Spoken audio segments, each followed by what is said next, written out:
Chapter 246. Although they had already guessed that Boss Tan might be related to this man from Immortal Mansion, neither Grenade-throwing Senior Immortal nor Dharmaraja had expected them to be so close. Bro, little brother? Grenade-throwing Senior Immortal blinked, feeling like he was watching a third-rate, melodramatic TV series. Whether it was in terms of build or appearance, Boss Tan and the man on the ground were very different. Boss Tan was of medium build and had obvious muscles, but he wasn't as tall and sturdy as the man on the ground. Looking at the man huddled in the corners of Boss Tan's mouth twitched visibly, and he rubbed his forehead as if he had a headache. Didn't I tell you to leave back then? Why are you still fooling around there all these years? The man looked a little aggrieved. The master said that as long as I completed one more task, I could be promoted to director level. I was thinking of retiring after I was promoted to director level and getting my pension. Boss Tan was instantly speechless. His little brother was still so naive, believing everything. He even believed nonsense like getting a pension. Boss Tan couldn't help recalling how he had chosen to leave back then when he had recognized the master of Immortal Mansion's stingy nature. Because the master of Immortal Mansion was so stingy that his salary wasn't even as much as his shop. Of course, the master of Immortal Mansion's stinginess was only one of the reasons Boss Tan had left. The main reason was that Immortal Mansion's waters ran too deep. Furthermore, he had long since realized that the master of Immortal Mansion was actually a pervert. How long has it been since my little brother was caught and brought here? Boss Tan asked with a sigh. Less than 2 hours ago, Dharmaraja replied. If I remember correctly, Immortal Mansion has a fixed schedule for reporting back. Whether the mission succeeds or fails, if you don't report back within the allotted time, it will be considered a mission failure. Boss Tan narrowed his eyes. He knew all too well that once a mission was judged a failure in Immortal Mansion, the person carrying out the mission would very quickly become a target. Go to the balcony and make a call. The signal is blocked here, Grenade-throwing Senior Immortal said. Boss Tan nodded, and without saying a word, he directly took the phone out of the man's arms. Dragging the man's upper body over the balcony, he pressed the callback button and put it on speaker. He stared at the man in front of him. Do you know what to say? The man looked aggrieved. Brother. Boss Tan's expression was very serious as he pressed a hand against the man's head. Cut the crap. Behave yourself, or I'll crush your head with my scissor legs. The man. Soon a voice came from the other end of the phone. Hello. Xiao Tan, how was the mission? The man was silent for a moment and finally answered honestly. Reporting to the director, I encountered a little trouble, but it's not a big problem. Oh, do you need backup? There's no need for reinforcements. I can handle it myself. All right, I'll be waiting for you to return victorious. As soon as he said this, Boss Tan hung up the phone and heaved a sigh of relief. Sorry for the trouble. Let me introduce my younger brother Tan Qian. No wonder. Grenade-throwing Senior Immortal said. I've always felt that his and Boss Tan's spirit energy attributes are very similar. When you spoke just now, I suddenly felt that even your voices were similar. May I ask if this little brother Tan and Boss Tan are twins? Yes, we're twins, Boss Tan said. Don't you think that his appearance and figure aren't like mine? That's because he cultivates Immortal Mansion's Panwu immortal martial arts. This technique can make up for a lack of innate talent, but the downside is that once you cultivate it, you'll grow taller and taller, change your original appearance and shorten your lifespan. Boss Tan seemed to be recalling a lot of things. I've seen with my own eyes people who cultivate this technique for 100 years grow into giants that are dozens of meters tall. When they run, they look like mutated zergs. Mutated zergs? The corners of Grenade-throwing Senior Immortals and Dharmaraja's mouths twitched. Do you know what happens to these mutated zergs? Boss Tan looked at his little brother with a meaningful expression. I've heard from the director that those who cultivate the Panwu immortal technique have been arranged by the master to enter the immortal abode of Peach Blossom Spring. They've become the most capable subordinates of the immortal abode, and they can obtain everything they want there, Tan Qian replied. It seems you don't know the situation at all. Boss Tan chuckled, his expression a little sad as he said, Those who cultivate this technique are indeed sent to a place called Peach Blossom Land in the end, but it's actually a secret execution ground for Immortal Mansion. Anyone who cultivates the Panwu immortal martial arts to the later stage is executed. Furthermore, each of their bodies is a massive body of energy. How could this be? Tan Qian was stupefied. He had no idea what was going on at all. Grenade-throwing Senior Immortal and Dharmaraja also broke out in a cold sweat. After a cultivator died, the corpse itself was in fact a massive body of energy. But what did the master of Immortal Mansion need such a massive body of energy for? Unfortunately, I only got to this point in my investigation back then before I chose to leave. I don't know what their ultimate goal is. I had to expend a lot of energy to avoid these guys back then. Boss Tan's expression was clearly a little sad. Then do you have your own deductions, boss? Grenade-throwing Senior Immortal frowned. If what Boss Tan said was true, then Immortal Mansion's viciousness was completely beyond his imagination. I probably have some deductions. Boss Tan continued. What I know is that the master of Immortal Mansion is actually a spirit sword collector.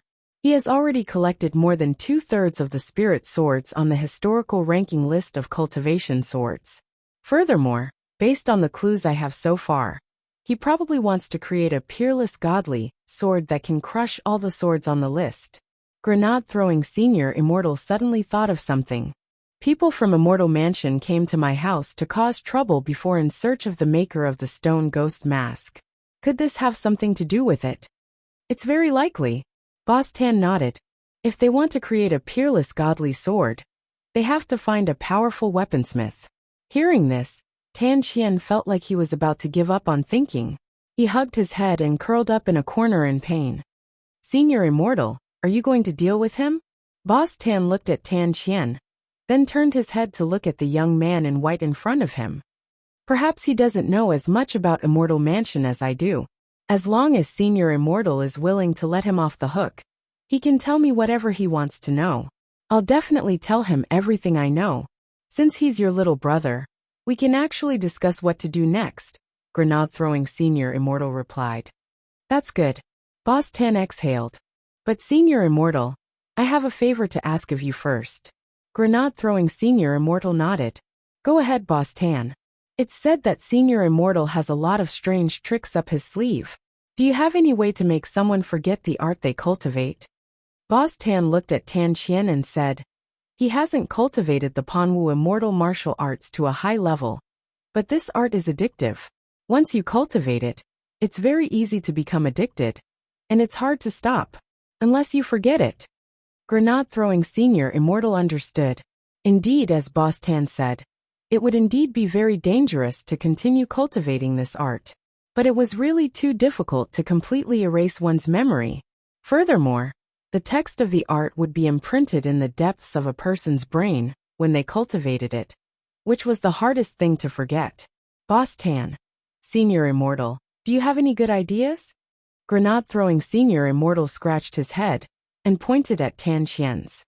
How about punching him? Boss Tan, Tan Qian and Dharmaraja. P.S. Tan Siming. Hello everyone, let me introduce you. This is my younger brother Tan Qian.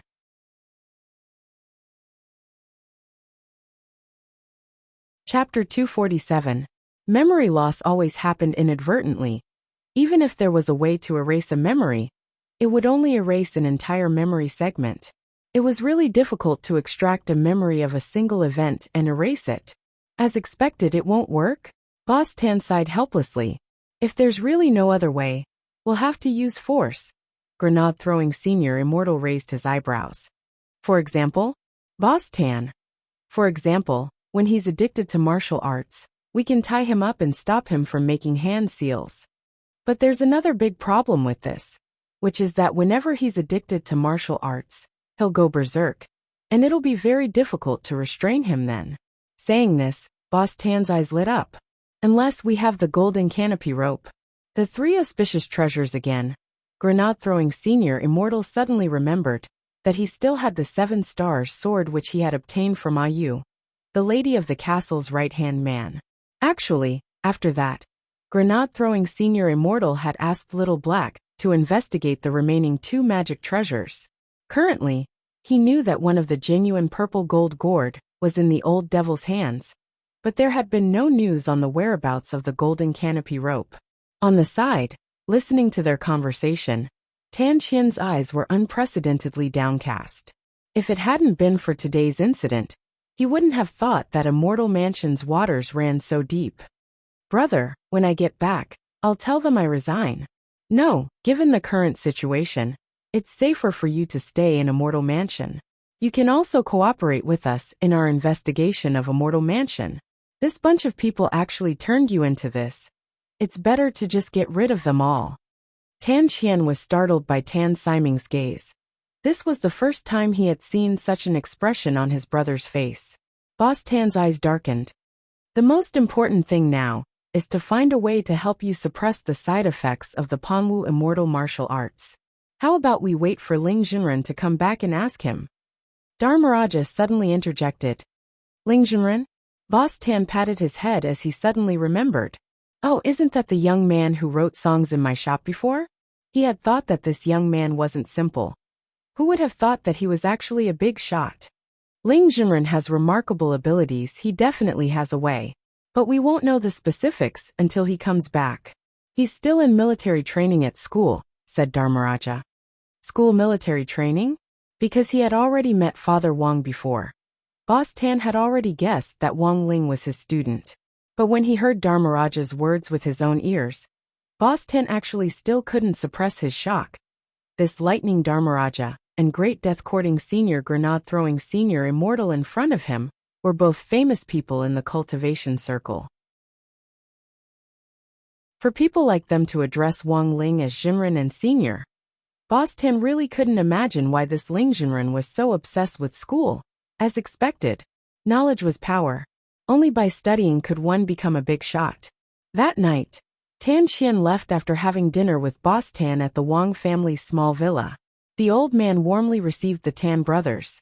It was Boss Tan's first time meeting Grandfather Wang. But even that first meeting was enough to make Boss Tan admire him from the bottom of his heart. In the face of Tan Qian's previous offense and harassment, not only hadn't this Grandfather Wang gotten angry, he had instead returned good for evil. This was the kind of bearing that only a true great senior could have. On the way back to Immortal Mansion, Tan Qian flew on his flying sword. His emotions a little complicated as he gazed at the small pill bottle in his hand. For the time being, grenade-throwing senior immortal hadn't been able to find a way to suppress his addiction to the Panwu Immortal Martial Arts. So he had given him this bottle of sleeping pills. For now, stopping cultivating this art and completely cutting off his addiction was the best method he could think of. This bottle of sleeping pills had been personally refined by Immortal Toya. Just half a pill was enough to make a soul formation cultivator sleep for 3 hours, and they wouldn't wake up even if the sky collapsed. The effect of a whole pill was usually 6 hours, which was just enough to balance out the time when the addiction flared up. But relying on sleeping pills wasn't a long-term solution. As a person's realm grew higher, their resistance to the drug would increase. This bottle of sleeping pills would last for half a month at most, after which its efficacy would plummet. Of course, this wasn't the real reason for Tan Qian's complicated feelings. It was because he realized that he had come to the Wang family's small villa today to investigate this family's situation. In the end, he had failed and been caught instead. After being taught a lesson by his own big brother, he had then been sent to Immortal Mansion to continue being a spy. As for the master of Immortal Mansion's ultimate goal, it had just been his brother Tan Siming's speculation. Although Tan Qian felt that his speculation was pretty close, he still needed to work hard to gather some concrete evidence to prove his ultimate goal.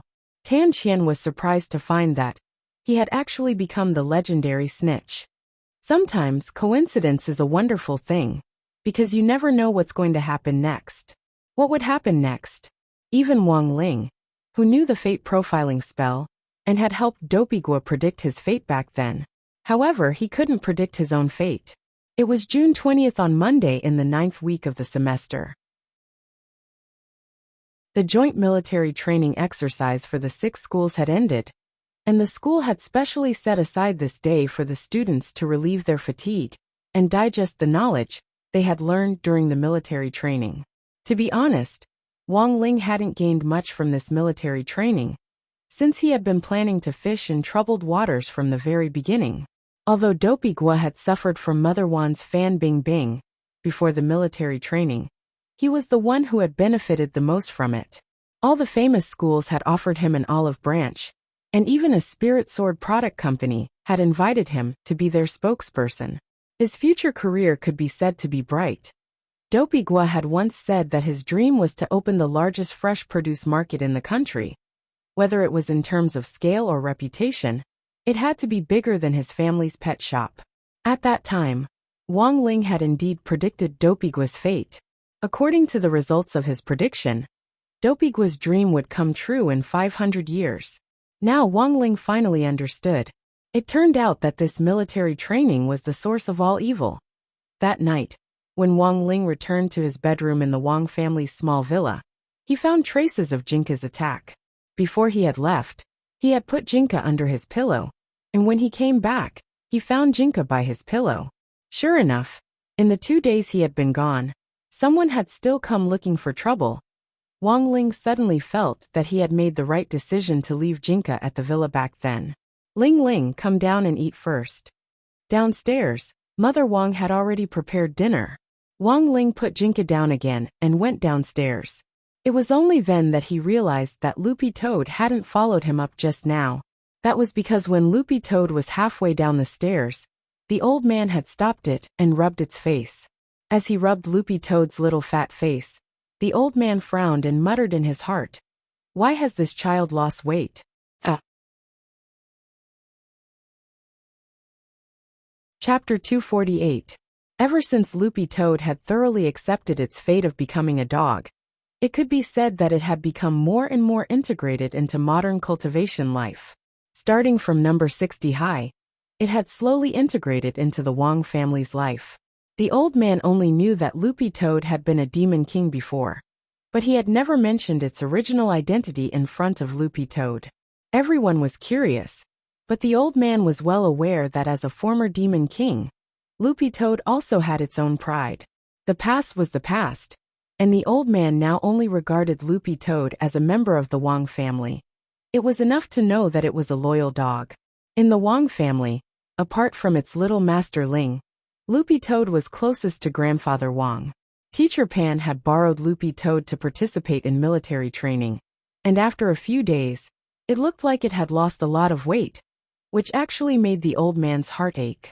Actually, it wasn't that Loopy Toad had lost weight, but that its cultivation had advanced, and its body looked more refined than before, which was why it had the illusion of thinness. But the old man didn't understand this. Seeing that Loopy Toad had lost weight, he began to rack his brains to come up with nutritious meals for it to become stronger, full of confidence that Loopy Toad would become a sturdy toad. That night, while Wang Ling was still eating, the old man had already prepared an extra meal for Loopy Toad. Wang Ling saw the old man tossing a spoon around in the kitchen with a smile on his face, as he looked at Loopy Toad at his feet. "I'm already so old, how long do you think I can live?" Loopy Toad suddenly raised its head and looked at the old man a little suspiciously, not knowing why he had suddenly asked such a sad question. It didn't know how to predict fate, but it knew a little about physiognomy. Loopy Toad was well aware that it wouldn't be a problem for the old man to live to 100 years old. "Even if I can live to 90, that's less than 30 years. You're a demon king, and you know how to cultivate, so you should be able to live longer than me, right?" The old man smiled foolishly and crouched down to rub Loopy Toad's head. "No matter how long I can stay with you in the future, or who you'll be guarding the door for in the future, right now you're my dog." Wang Ling watched this scene from the other side of the door. He saw tears in Loopy Toad's eyes. After dinner, it was time for the old man to watch a drama. Thanks to Mother Wang's recommendation, the old man had watched an entire episode of The Legend of True Rings. Then, under Father Wang's careful guidance, he had finally learned the search function for TV dramas, and was able to search for the ones he was interested in. Recently, the old man had been watching a large-scale youth food inspirational TV series, The Spicy Year of Green Onions. This TV series told the story of a young chef from a family of chefs, his childhood sweetheart, his little sister, and his warm boyfriend, who were fighting together for the god of cookery. They were searching for the legendary divine onions that could elevate the freshness of their dishes to the highest level. In order to find the legendary divine onion, the three of them went through many trials and tribulations. In the end, the main character's sister sacrificed her ancestral white lotus to lure the divine onion out. Just as the divine onion was about to suck the white lotus dry, the main character and his best friend made a decisive move and killed the divine onion. In the end, the three of them teamed up and became top chefs. Holding Loopy Toad, the old man stroked its fur with one hand and wiped his tears with the other. When he had watched The Legend of True Rings before, he hadn't cried like this. Now, however, he was purely moved by the main character's arduous struggle for his dream of becoming a god of cookery, and he resonated with him in a wonderful way. He couldn't help sighing emotionally in his heart. This was King Youth. On the other hand, Loopy Toad stared blankly at the TV, clearly stunned by the plot of the TV series.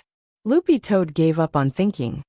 When Loopy Toad returned to its room at 8 o'clock in the evening, it found Little Master Ling cleaning Jinka's sword.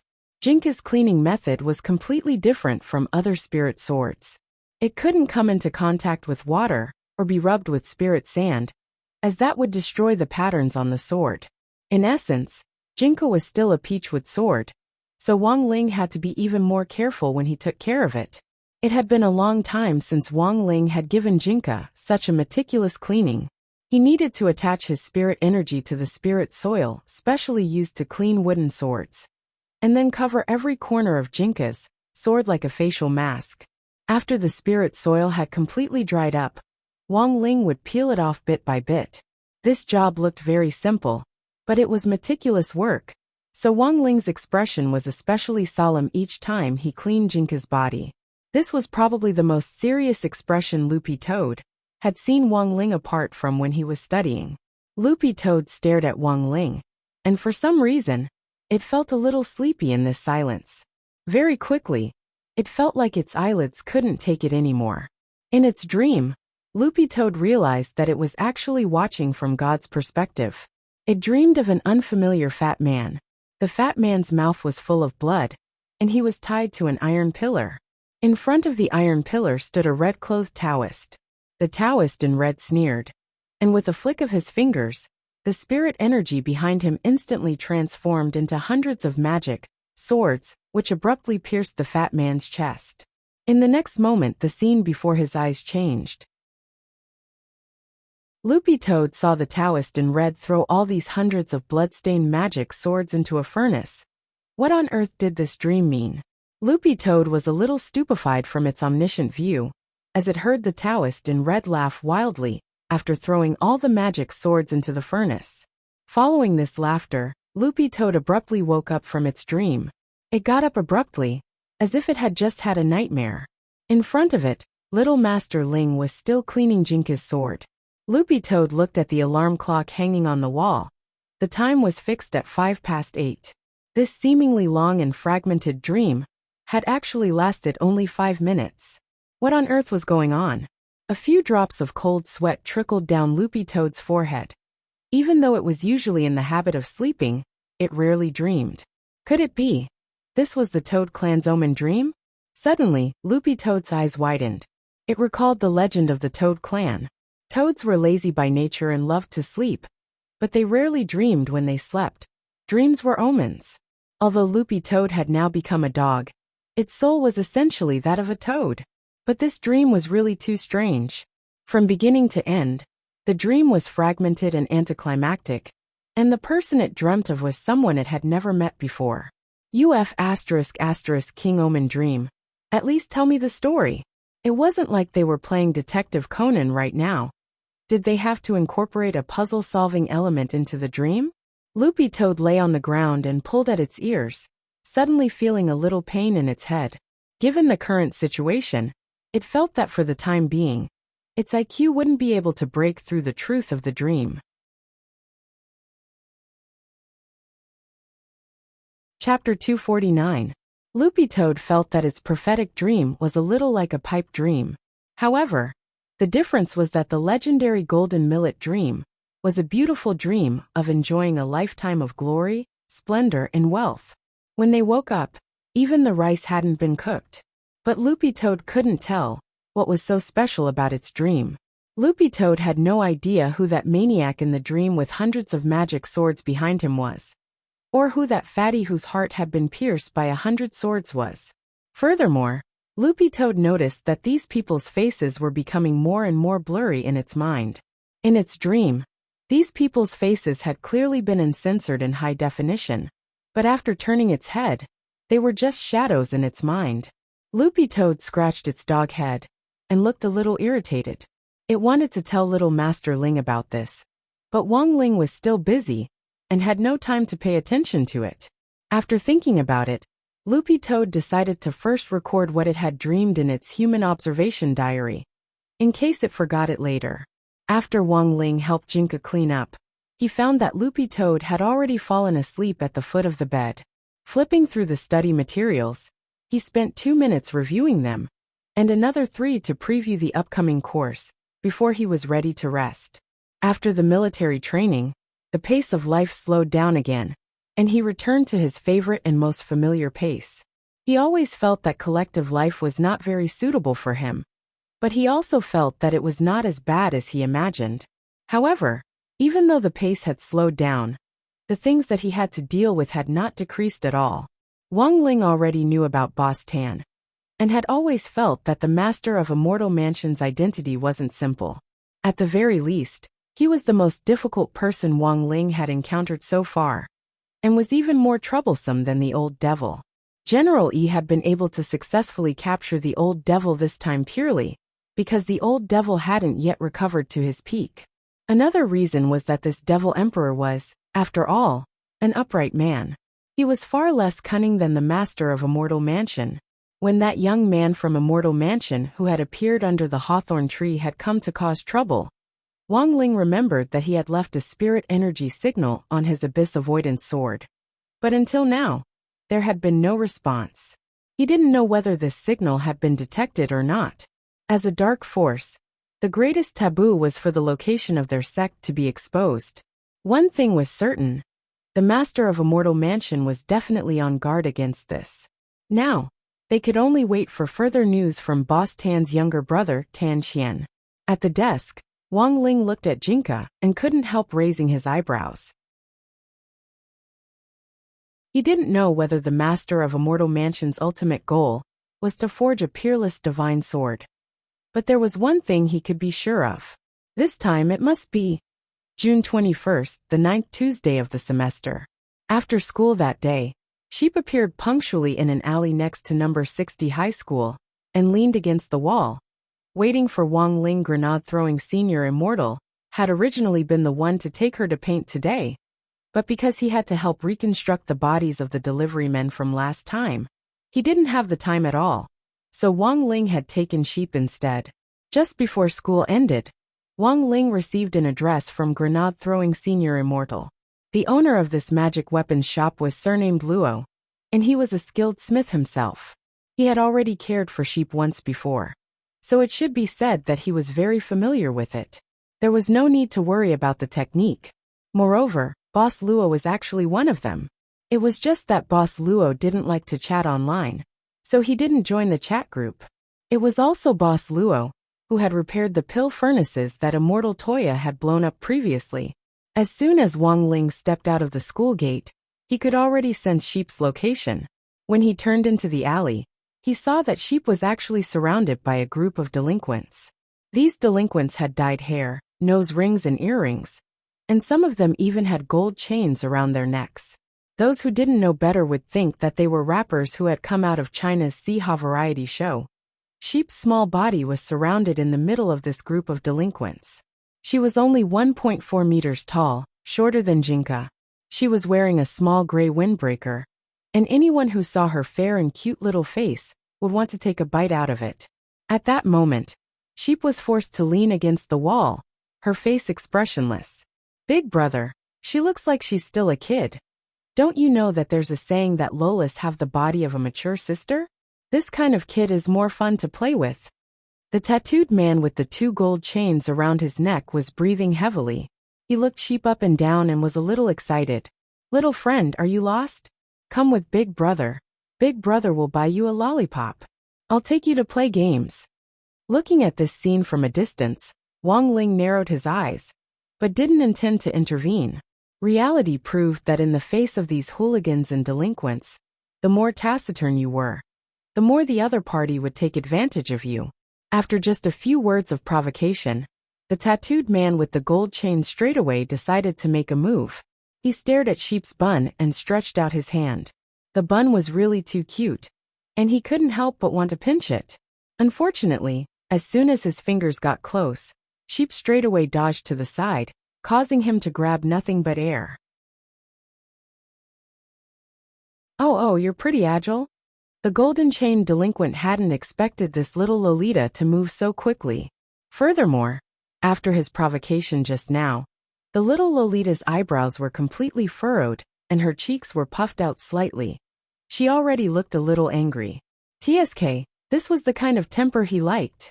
The golden chain delinquent chuckled, the expression on his face becoming even more vulgar, as he directly stretched out his hand to grab Sheep. But Sheep's movements were really too fast. She moved like the wind. She was clearly just dodging left and right, but such a small distance actually created afterimages. The delinquent's jaws dropped in shock, because this definitely wasn't a speed that a normal human could produce. This little Lolita's movements were really too fast. It was impossible to catch her with the naked eye. It was obvious that she was a cultivator, but she was clearly just a child. The delinquents didn't dare believe the scene in front of them. Some of them wanted to dissuade the golden chain delinquent, but unfortunately, the golden chain delinquent lost his temper. Every time, he was so close to catching her. I catch. I still catch. I catch. However, every attack was dodged by Sheep by the side. 5 minutes later, the golden chain delinquent was so tired that he couldn't move anymore, and was gasping for breath with his hands on his knees. Bean-sized beads of sweat fell to the ground as he stared at Sheep and wiped it away, completely giving up on resisting. You can go, consider yourself lucky. Sheep raised her eyebrows and snorted, then walked out of the crowd of delinquents unscathed. Before she left, she tilted her head and cast a sidelong glance at the golden chain delinquent. It's only been 5 minutes and you're already done.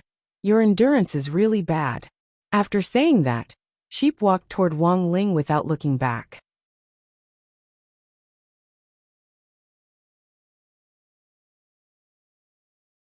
Chapter 250. It was obvious that this golden chain delinquent had been poked in his sore spot by Sheep. He knelt on the ground and swore. There was once a cute Lolita in front of me, but I didn't cherish her. When I lost her, it was too late for regrets. There's nothing more painful than this in the world. If God could give me another chance, he would say, never, ever play jumping left and right with a Lolita. The reason why Sheep had chosen to meet Wang Ling in the alley was that he liked to keep a low profile. But when Wang Ling took Sheep out of the alley, they still attracted a lot of attention. Sheep's pink hair buns formed a sharp contrast with her little gray windbreaker, which was really too eye-catching. She obediently followed behind Wang Ling, maintaining a distance of about 10 feet between them. Thus, when he took Sheep out, Wang Ling felt as if someone was watching him.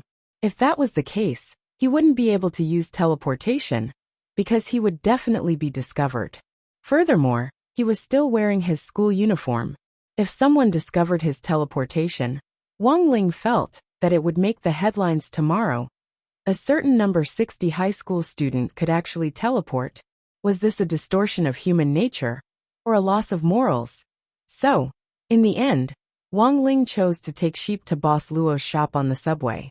After passing through the long overpass, which faced number 60 high school's Qingyun Road Line 1 subway, Wang Ling calculated that there were 8 stops in total between here and Wuliang Road. Since the founding of Huaxiu Nation, subway routes had crisscrossed each other, forming a dense and complex network that ran through the entire underground space like a spider's web. Although there were still many cultivators who chose to fly their swords to wherever they wanted to go, they had to pay a toll. And from time to time, they would be stopped to verify their personal information. In contrast, people only needed to go through a security check when they entered the station on the subway. Although it was slower than flying a sword, there were a lot fewer procedures and unnecessary troubles. The interior space of the subway cars had now been expanded using space expansion technology, so everyone could find a place to sit, and it was no longer a crowded scene. When Wang Ling entered the subway, he saw all kinds of people, ordinary office workers with briefcases, as well as cultivators in strange clothes who exuded spirit energy. In order to determine whether a person was a cultivator or not, the most direct and reliable method was always through the perception of the soul sense, because you would never know whether a person wearing an ancient costume standing in front of you was a cultivator or a cosplayer. Ordinary people couldn't see the magic treasures that cultivators carried with them with their naked eyes, but that didn't mean they weren't dangerous. Thus, cultivators were restricted from carrying spirit swords and magic treasures when they entered the station. They had to be stored in storage bags and weren't allowed to be taken out or used. In the subway, there was a spatial magic treasure that could detect signals. Once a fluctuation was detected, a group of subway attendants would appear in front like the Red Guards. Wang Ling led Sheep through the emergency exit. Looking back, he was surprised to see an acquaintance. It was Li Miaojin, Immortal Toya's disciple and Director Li, whom he had met at Second Hospital back then. Director Li was blocked by two subway security personnel at the security checkpoint, and the expression on his face was a little awkward. Watching from a distance, Wang Ling was surprised to find that Director Li's destination was actually also Boss Luo's place. Today, he was going to pick up a sword. Previously, he had left an immortal sword at Boss Luo's place for maintenance. He had originally planned to take the subway to pick it up, and when he got the spirit sword, he would fly the patient's urine sample to the branch hospital. In the end, he had unexpectedly been stopped at the subway security checkpoint. A security officer pointed at the glass bottle that Director Li was carrying. "Sir, what is that yellow thing in your glass bottle?" As the director of the hospital, Director Li had the obligation to protect the patient's privacy, so he refused to answer with a strong sense of righteousness. "I'm sorry, I can't tell you. Is this a poisonous and harmful substance?" The security personnel frowned and stared at Director Li with vigilance. Director Li, "Of course not, security officer. If not, I'll treat you to a sip." Director Li. In the end, Wang Ling didn't choose to get involved in this mess. Shanghai City's subway security had always been very strict. Now that Director Li had been caught, he probably wouldn't be able to get out for another hour or so. The worst thing was that Director Li had come out in plain clothes this time. He wasn't wearing a white coat, and didn't even have a work ID. It would be strange if he wasn't treated as a suspicious person when he was stopped with a bottle of an unknown yellow liquid.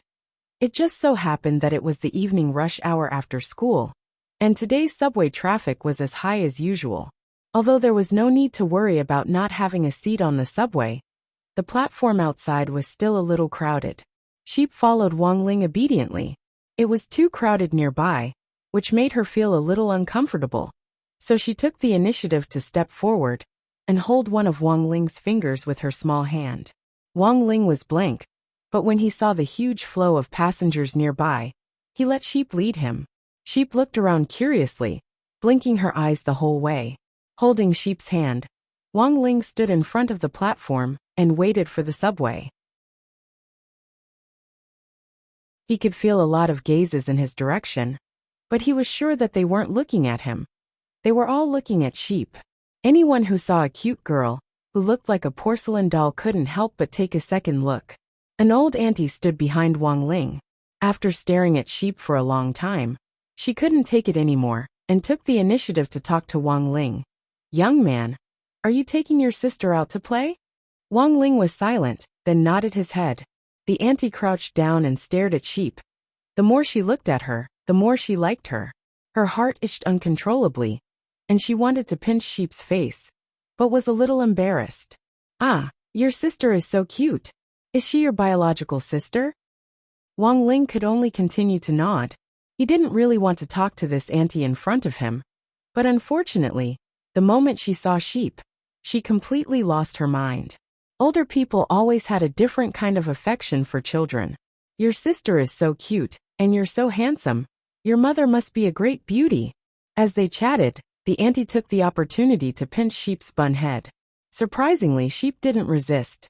In fact, it was Sheep who was thinking. She felt that since she had been personally enlightened by little Master Ling, her relationship with him should be even deeper than that of a sister. So all of a sudden, Sheep raised her head and looked at the auntie in front of her with a serious expression. Auntie, I'm actually not his sister. Both Wang Ling and the auntie looked at Sheep in horror. Sheep pointed at Wang Ling. He's my dad. Wang Ling. Auntie. Accompanied by the roar of the subway, the two of them were instantly thrown into confusion.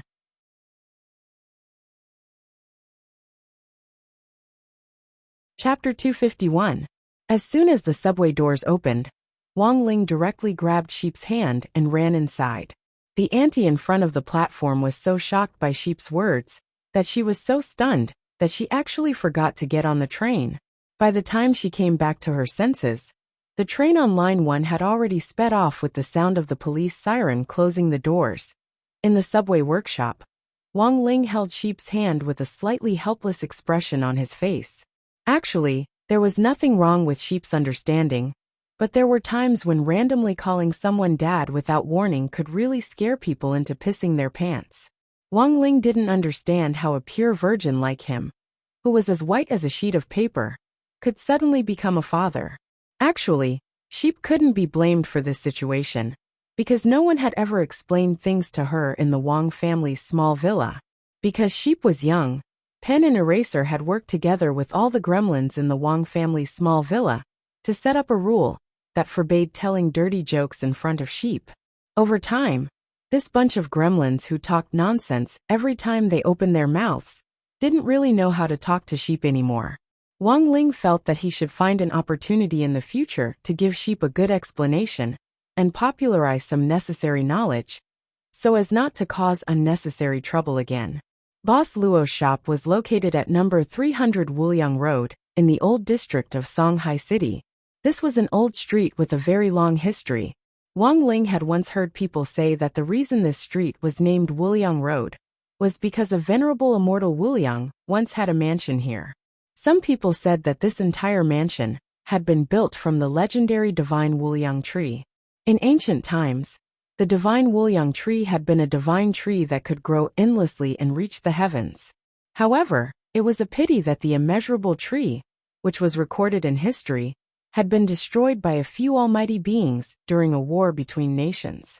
Even now, an old painting of the old mansion was still circulating online, and Wang Ling had seen it before. But that old painting was really too old, and Wang Ling couldn't judge the authenticity of the old mansion from it. But the one thing he could be sure of was that this old mansion was definitely no longer on Wuliang Road. Back when Huaxiao Nation had just been founded, all the major streets had been renovated, and rumor had it that this old residence left behind by immortal Emperor Immeasurable had died at the hands of a demolition team. Following the address, Wang Ling arrived at the door of a shop called Fatty Luo Metal. The style of the buildings on the Immeasurable Road was similar. They were all antique and didn't have any landmarks. He could only follow the house number to find the place he wanted to go. After the demolition team accidentally demolished the old house left behind by the Immeasurable Immortal, the government had been doing repair work. Later, they simply changed the entire Immeasurable Road into a street block. They also erected a statue of the Immeasurable Immortal at the end of the street, with a personal profile of the Immeasurable Immortal written under the statue. Then, the entire road inexplicably turned into the former residence of the immortal sovereign Immeasurable. Wang Ling seriously suspected that the person who had written the introduction probably didn't even know who venerated immortal Amitabha was. When Wang Ling took Sheep to the door of the shop, he noticed that the threshold of Boss Luo's shop was unusually high. It was more than half a meter high. He crossed the threshold with Sheep in his arms. As soon as he entered, he saw a fat man with a potbelly in a white sweatshirt and baggy pants, leaning back in a bamboo chair, fanning himself with a palm leaf fan, and a pipe in his mouth. Be careful when you enter. Although the threshold of our shop is made of wood, it's very valuable. Do you know the immeasurable wood? The last piece of immeasurable wood in the world is right here. Sensing that someone had entered the shop, Fatty Luo fanned himself, and spoke without even looking. Seeing that the person hadn't responded for a long time, Fatty Luo opened his eyes slightly to take a look, and immediately jumped out of his chair in shock. So it's Ling Junren, my apologies. Fatty Luo had never seen Wang Ling before, but he had seen sheep before. He knew that the rumored Ling Junren had brought sheep here for a maintenance today, so he could deduce the identity of this youngster from sheep. Because of grenade-throwing senior immortal's crazy support for Wang Ling, the people in the chat group were very respectful of Wang Ling. Although Fatty Luo wasn't in the group, he was still a member. When the people in the chat group came to him for maintenance on their magic artifacts, they would more or less mention some of Ling Junren's glorious deeds to him. It was a good thing that Wang Ling wasn't in the habit of casually bragging about his friends to others. Otherwise, this would be the legendary mutual commercial bragging. Today was the first time Fatty Luo and Wang Ling met. Judging from his attire, he was a rather casual fatty, but at first glance, Wang Ling didn't find him annoying at all. On the contrary, he felt that he was quite amiable. Fatty Luo fumbled around in his underpants for a long time, and finally found a slightly yellowed business card in another pair of underpants hanging on a bamboo chair. He handed it to Wang Ling. Ling Junren, this is my business card. If you need me for anything in the future, give me a call in advance. Wang Ling looked at the introduction on the business card. Fatty Luo Metal Shop Manager Luo Chuang. After putting the business card away, Wang Ling began to carefully size up Fatty Luo's shop. It actually wasn't very big. There was a wooden counter at the entrance, and next to it was a lounge chair that Fatty Luo used to rest on. On either side of the counter were two large wooden cabinets that looked very heavy. Each wooden cabinet was densely packed with hundreds of drawers. At first glance, it looked a little like the structure of an old traditional Chinese medicine shop that specialized in treating psoriasis. The shop is a little messy, Ling Junren, don't mind it. Seeing Wang Ling's expression, Fatty Luo chuckled.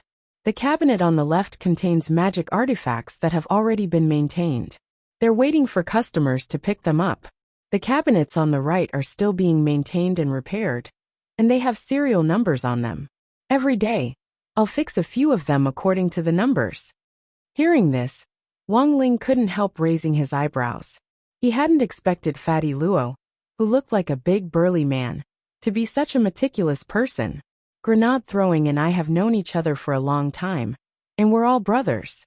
Before Ling Junren came, grenade throwing specially called me, so there's no need to line up.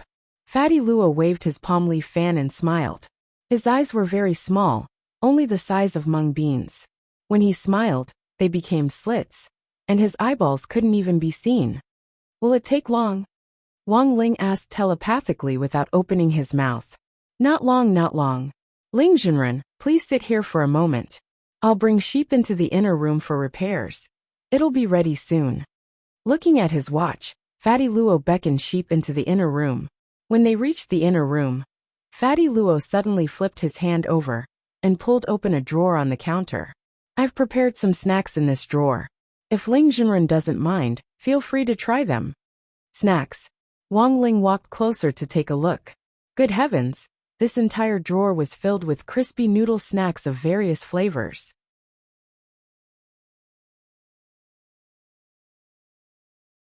Chapter 252.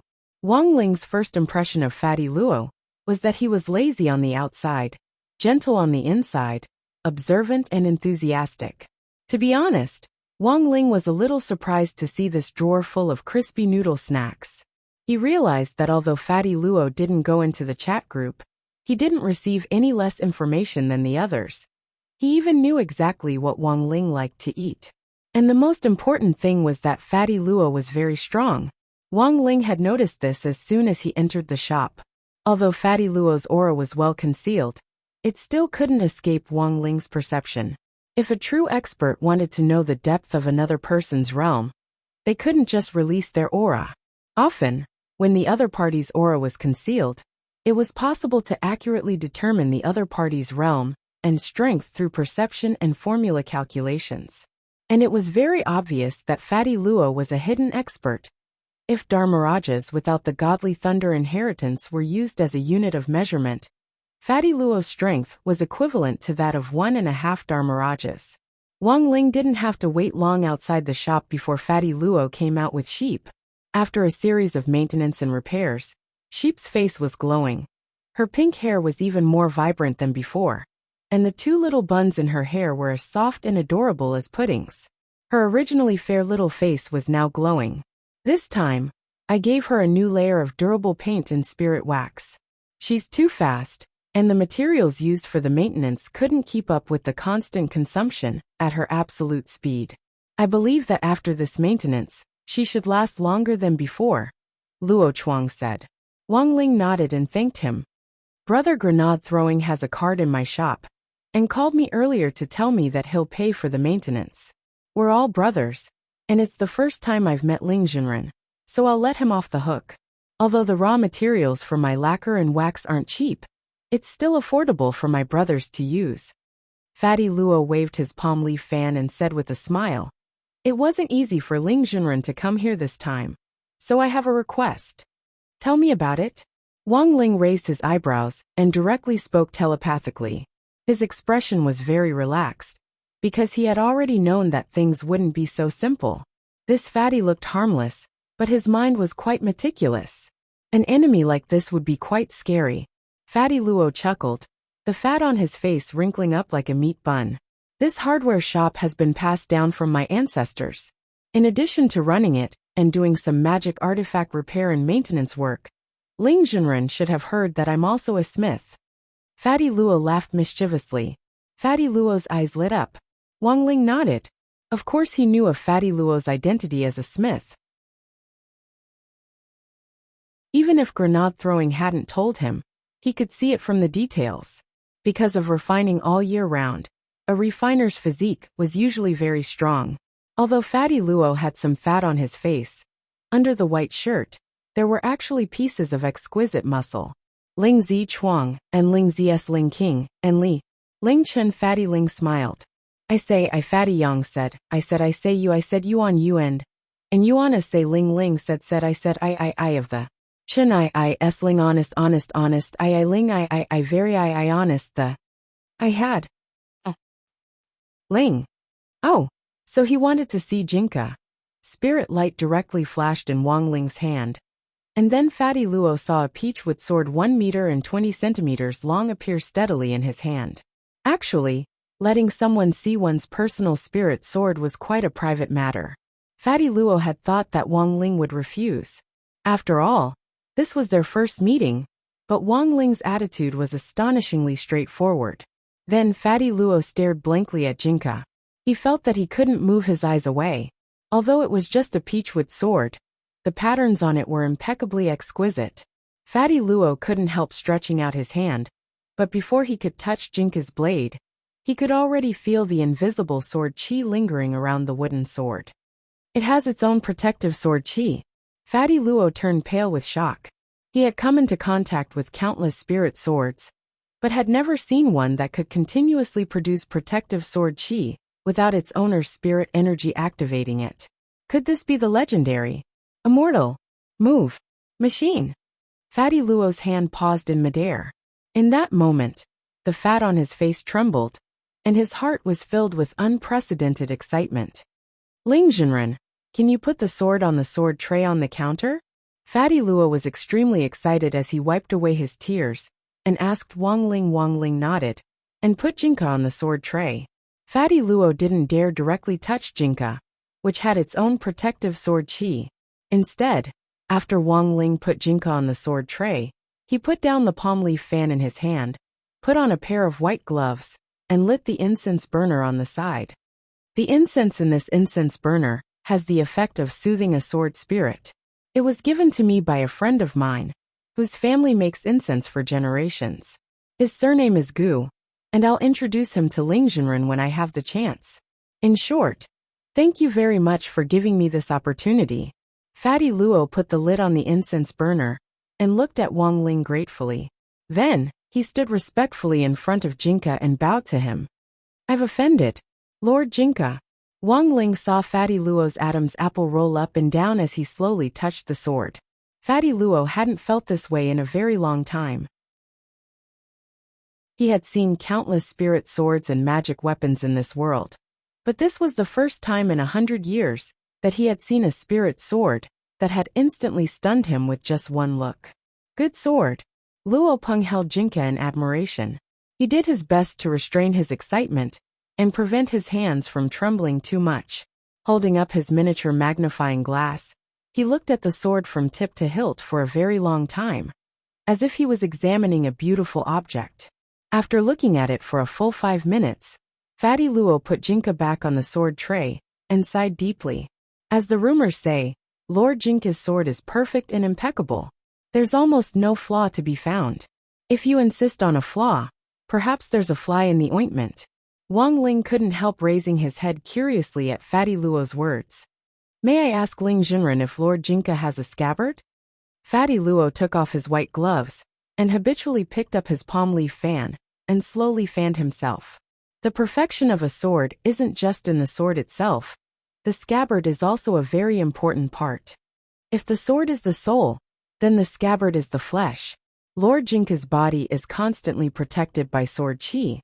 But without the protection of a scabbard, there will definitely be drawbacks in the future. Scabbard. When Fatty Luo said this, Wang Ling already remembered everything.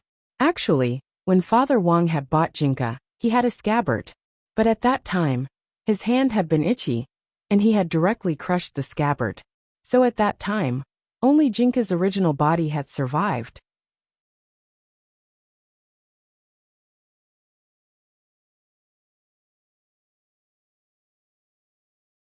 Chapter 253. It wasn't that Jinka didn't have a scabbard, but that Wang Ling had crushed it when he was a child. There was a mysterious substance in Jinka's blade that Wang Ling still hadn't been able to see through to this day, and it had an important effect on restricting Wang Ling. But this substance was different from the special substance in the Dao Talisman seal that Wang Ming had given him. It wasn't the kind of thing that would make Wang Ling feel powerless upon contact. This peachwood sword was just a street item that Father Wang had picked up from a flower and bird market, and Wang Ling still hadn't clearly investigated its origin. Back then, Jinka had actually been born as a sword spirit 6 years ago, when the gate between worlds had first descended. There had been a time when Wang Ling had even wondered if Jinka had something to do with the gate between worlds. But later he realized that it had just been a coincidence, because Jinka's sword qi was too righteous and didn't have the slightest bit of evil in it. It could be hung over a bedside table to ward off evil, and it could be lifted to slay demons and behead devils. Wang Ling suspected that Jinka had been born after absorbing the essence of socialist core values. Thinking about it carefully, Wang Ling felt that this was the first time he had noticed the scabbard. Because Wang Ling had crushed Jinka's scabbard when he was very young, he hadn't paid any attention to it at all. Even when he usually helped Jinka clean the blade, he hadn't noticed it. So when he heard Fatty Luo's words, Wang Ling stared at Jinka on the sword hilt and pondered deeply. As Fatty Luo said, it went without saying that a scabbard was a great help to a sword. Not every sword could automatically generate protective sword qi like Jinka could. In the absence of a scabbard, more spirit swords would be corroded. Although Jinka had protective sword qi, that didn't mean that the scabbard wasn't important. The sword itself accounted for 70% of a spirit sword's overall power, while the scabbard accounted for 30%. When the two were combined, a spirit sword's power could be maximized. Lord Jinka's body is already very powerful. If you can find a suitable scabbard for him, he'll become a truly peerless godly sword with extraordinary power. Fatty Luo looked at Jinka and sighed regretfully. Waving his palm leaf fan, he looked at Wang Ling and wanted to say something, but in the end he opened his mouth and didn't say anything. Fatty Luo looked at the time and realized that it was still quite early.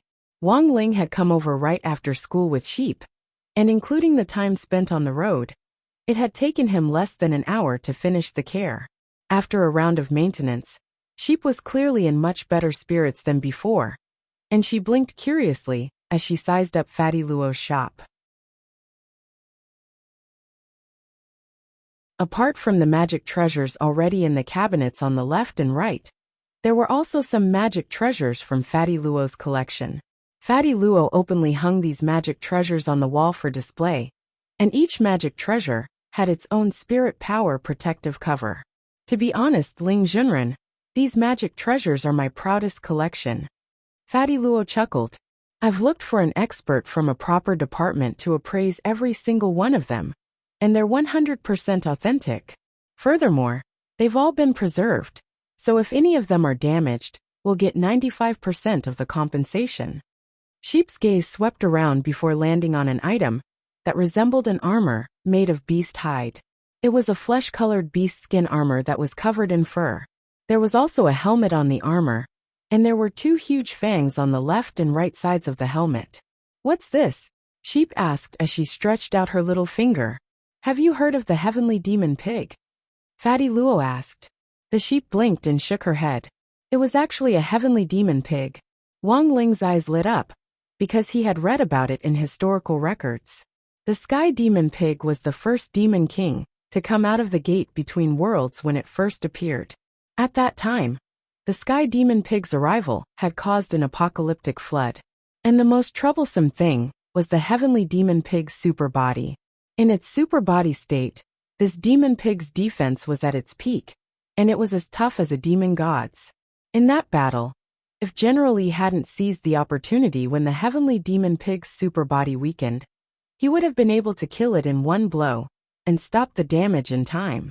The consequences would have been unthinkable. In order to get this pig skin and tusks, I paid a huge price and went through many twists and turns. In the end, I managed to get my hands on this pig skin. I originally wanted to use it to make a full set of robes, but unfortunately, there weren't many raw materials left, so I used it to make a set of animal skin armor. As long as you put it on and activate it with spirit energy, you'll have the super body effect for a short period of time. There are a lot of so-called authentic heavenly demon pig skin armor circulating on the market now, but they're all fake. Mine is the only one that's authentic. Fatty Luo waved his palm leaf fan as he looked at the pig skin armor he had made, his heart full of pride. I was invited to an auction once, and when I realized that someone was actually selling heavenly demon pig skin armor, I was so angry. Does he really think his fake pig armor is the best in the world? Wang Ling. Everyone had their own pride and things they were proud of. Take Fatty Luo for example. He wasn't someone who cared about his appearance, because he had once been handsome, who hadn't had a moment of peerless beauty. But Fatty Luo had realized 100 years ago that good looks didn't have the slightest king use to him. Becoming an outstanding weaponsmith was the most important thing to him, and the various magic treasures he had collected over the past several hundred years were what he was most proud of. Apart from this heavenly demon pig skin armor, there were actually quite a few other items in the shop that Fatty Luo treasured. Wang Ling was surprised to find that most of Fatty Luo's collection was actually defensive equipment. In the past several hundred years, I've traveled all over the country and collected the toughest defensive equipment I could find. Fatty Luo grinned. Of course, my greatest wish is to be able to create a peerless godly sword that can easily destroy all this defensive equipment. As he said this, Fatty Luo's gaze abruptly pointed behind the door of the shop. Wang Ling and Sheep followed his gaze, and immediately saw a shield hanging behind the door. It was a dark blue shield, and its surface was covered with layers of scales that were arranged in an orderly manner like fish scales. At first glance, this shield didn't look like anything new, but it actually gave off a faint aura of the deep sea, and when you sensed it carefully, you actually felt like you were drowning and suffocating. What was this? Wang Ling narrowed his eyes, and somehow felt that this thing wasn't simple.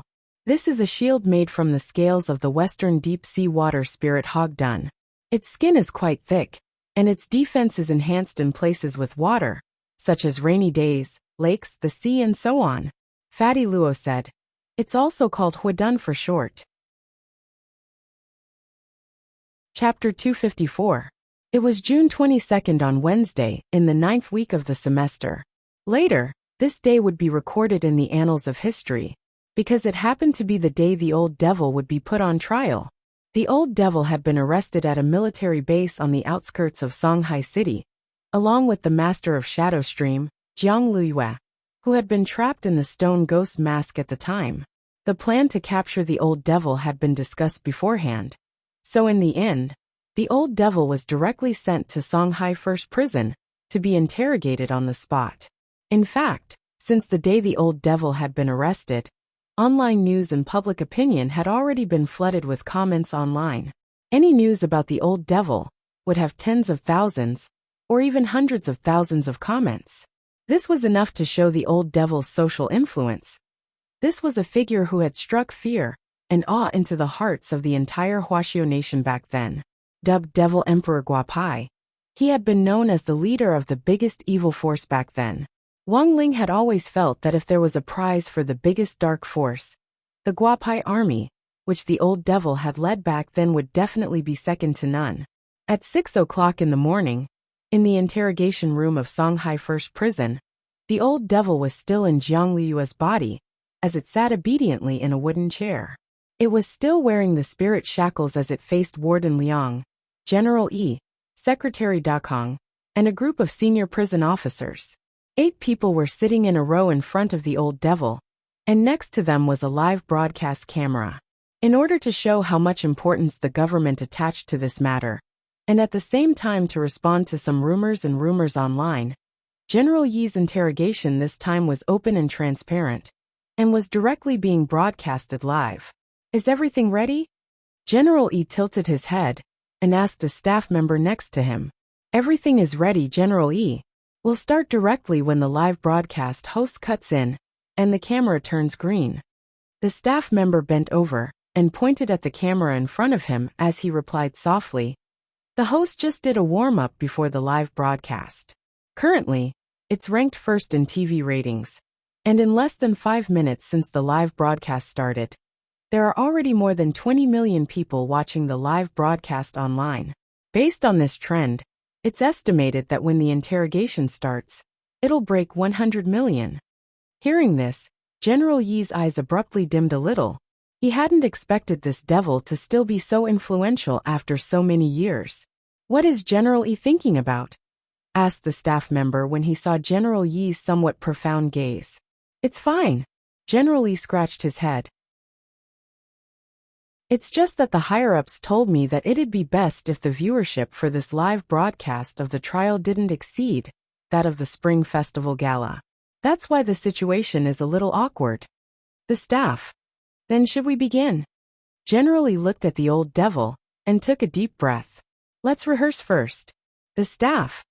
5 minutes later, the old devil faced the camera. As soon as the staff member said begin, the old devil cooperatively lowered his head and started to repent. I was wrong, I was really wrong. I shouldn't have barged into the National Palace because of some personal issues. The destruction of people's property and life safety has a very bad impact on society. General Yi. Then what about the previous delivery men? The old devil. My venerable self is very sorry about the rice ball delivery incident, but my venerable self has kept the souls of those delivery men. Those delivery men whose souls dissipated under the sun in the news have actually been kept in the small world of my purple gold gourd. General Yi nodded and glanced at the question on the paper, then asked, Can you briefly explain to the public what happened before and after you were arrested? Before the battle, I wanted to infiltrate the small world, to absorb the vitality of those children, and activate the body rotation array to revive myself. But unfortunately the plan failed. After that, I was locked down by the 5 elements great array and couldn't escape. The old devil raised his head and stared at the camera. In the end, I lost to General Yi's palm heart sword. General Yi held up 4 fingers. Do you know, what you did can only be described with 4 words. Everyone around him. Outrageous. General Yi. For more words. Everyone around him. You're insane. The old devil. Now that we have concrete evidence of your crime, we'll follow the procedure and send you to the Supreme Court. Do you have anything else to say? As soon as General E finished speaking, a staff member on the side suddenly called for a halt. General E frowned. What's going on? What's the problem? A female screenwriter came up to General E and whispered in his ear with a slightly embarrassed expression. There's nothing wrong with the basic procedure, but there's something wrong with the way you express your emotions. After that, the female screenwriter looked at the old devil and said, starting with the line "My venerable self was wrong. Mr. Devil Emperor should look a little more downcast. It would be best if you could express the grief of a broken family and broken up family." The old devil. The female screenwriter. Although it sounds a little difficult, it would be best if Mr. Devil Emperor could squeeze out a few tears. That would be better. The old devil. The female screenwriter lowered her head and looked at the script in her hand. There's one more thing. I hope Mr. Devil Emperor can describe in detail how General E used the palm heart sword. The script has already been written, so Mr. Devil Emperor can take a good look at it later and memorize it in 2 or 3 minutes. During the narration, you have to show fear of the palm heart sword. The old devil. General E. After hearing the female screenwriter's words, even Secretary Dakong was shocked. Is that necessary? During General Yi's rehearsal, the higher-ups were also watching, and they unanimously agreed that this part needed to be strengthened. On one hand, it would reflect General Yi's strength, and on the other hand, it would bring about positive energy in society, and set an example for the vast number of cultivation students who are still learning. The female screenwriter replied. General E. There's another matter that requires General E and Secretary Dakong to make a decision together, the female screenwriter said. What is it? While the host was on the field just now, the CEO of Cultivation Hardware and Concealed Weapons Technology, Evil Monarch Jun Xia, Sect Leader AI of the Five Elements Sect, and Sect Leader Su of the Exploding Sky Sect all sent congratulatory messages in the bullet screen. Secretary Dakong raised his eyebrows. Isn't that a good thing? They're all celebrities in the cultivation circle. It's very meaningful for them to spread positive energy in society. The problem is that after Sect Leader Su of Exploding Sky Sect sent his congratulatory bullet messages, he sent 3,000 yachts. After that, Sect Leader AI of Five Elements Sect didn't want to be outdone and sent 3,001 yachts in return. After that, Lord Jun Xia also followed suit. In just 3 minutes, the number of yachts exceeded 10,000. The host would like to ask, should we express our congratulations? The female screenwriter asked. Chapter 255. According to the analysis of relevant experts in the media, the live broadcast of the trial should be the first great feat in Huaxiao Nation in recent years. While the whole nation would be educated about the basic law through the live broadcast, it would also greatly intimidate those criminals in the dark and suppress the arrogance of the evil forces. That morning, Wang Ling was still gnawing on his bread when he saw the number of viewers of the live broadcast increase at a speed visible to the naked eye. In less than 10 minutes after the start of the broadcast, it had already broken 100 million. Then Wang Ling saw the server crash just like that. When he opened the live broadcast room again, a huge 404 popped up on the screen. Wang Ling. The old man didn't know how to use a cell phone to watch a live broadcast, and when he saw that Wang Ling's page had turned into a 404, he straightaway sighed. Like I said, this high-tech stuff is sometimes unreliable. It's better to just watch the live broadcast on TV. After saying that, the old man reached out to turn on the TV with practiced ease.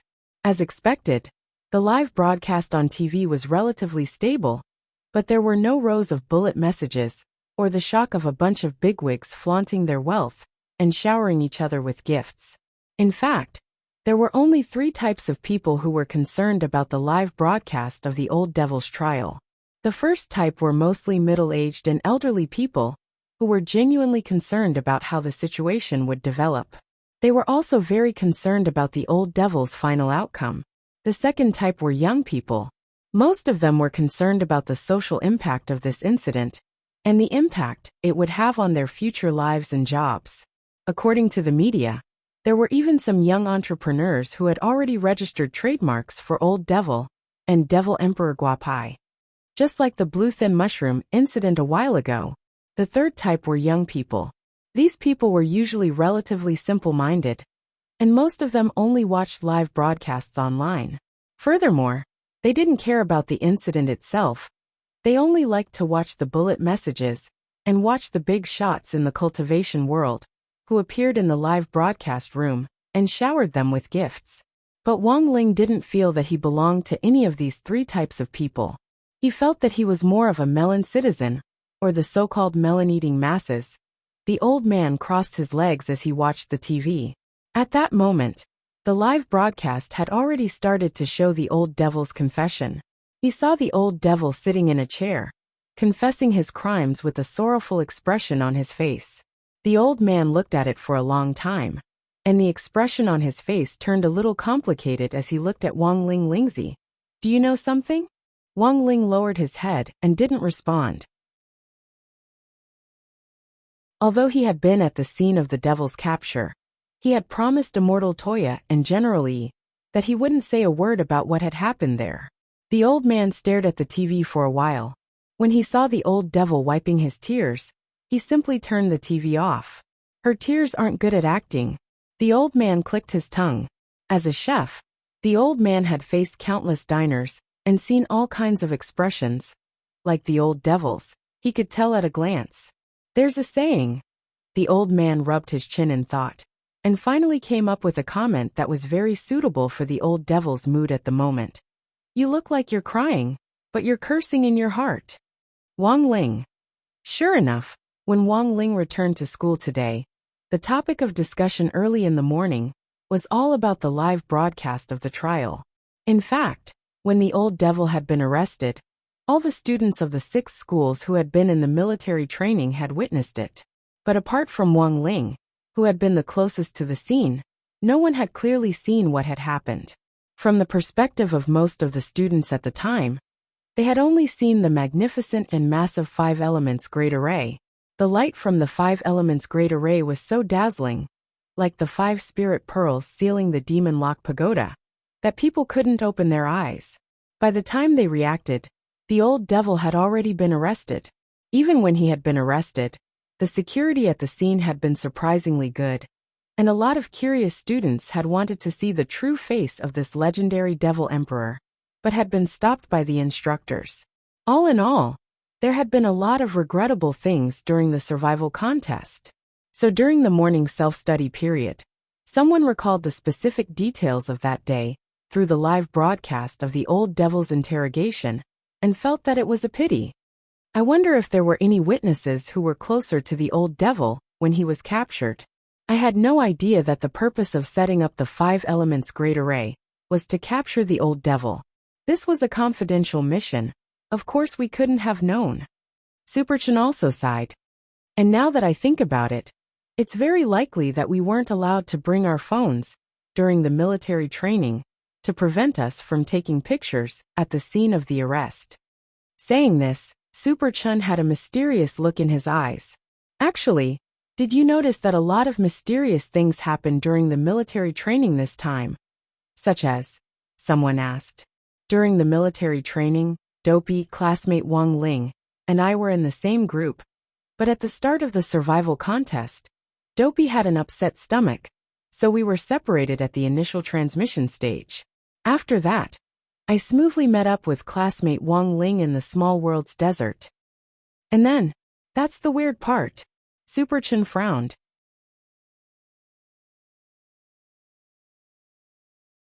I suddenly fainted halfway through. When I woke up, I found Loopy Toad. And then classmate Wang Ling suddenly disappeared. I seriously suspect that I was kidnapped by some unknown creature in the small world. Everyone. Wang Ling. The reason why Superchin felt that the survival contest this time was a little baffling was actually because of Wang Ling.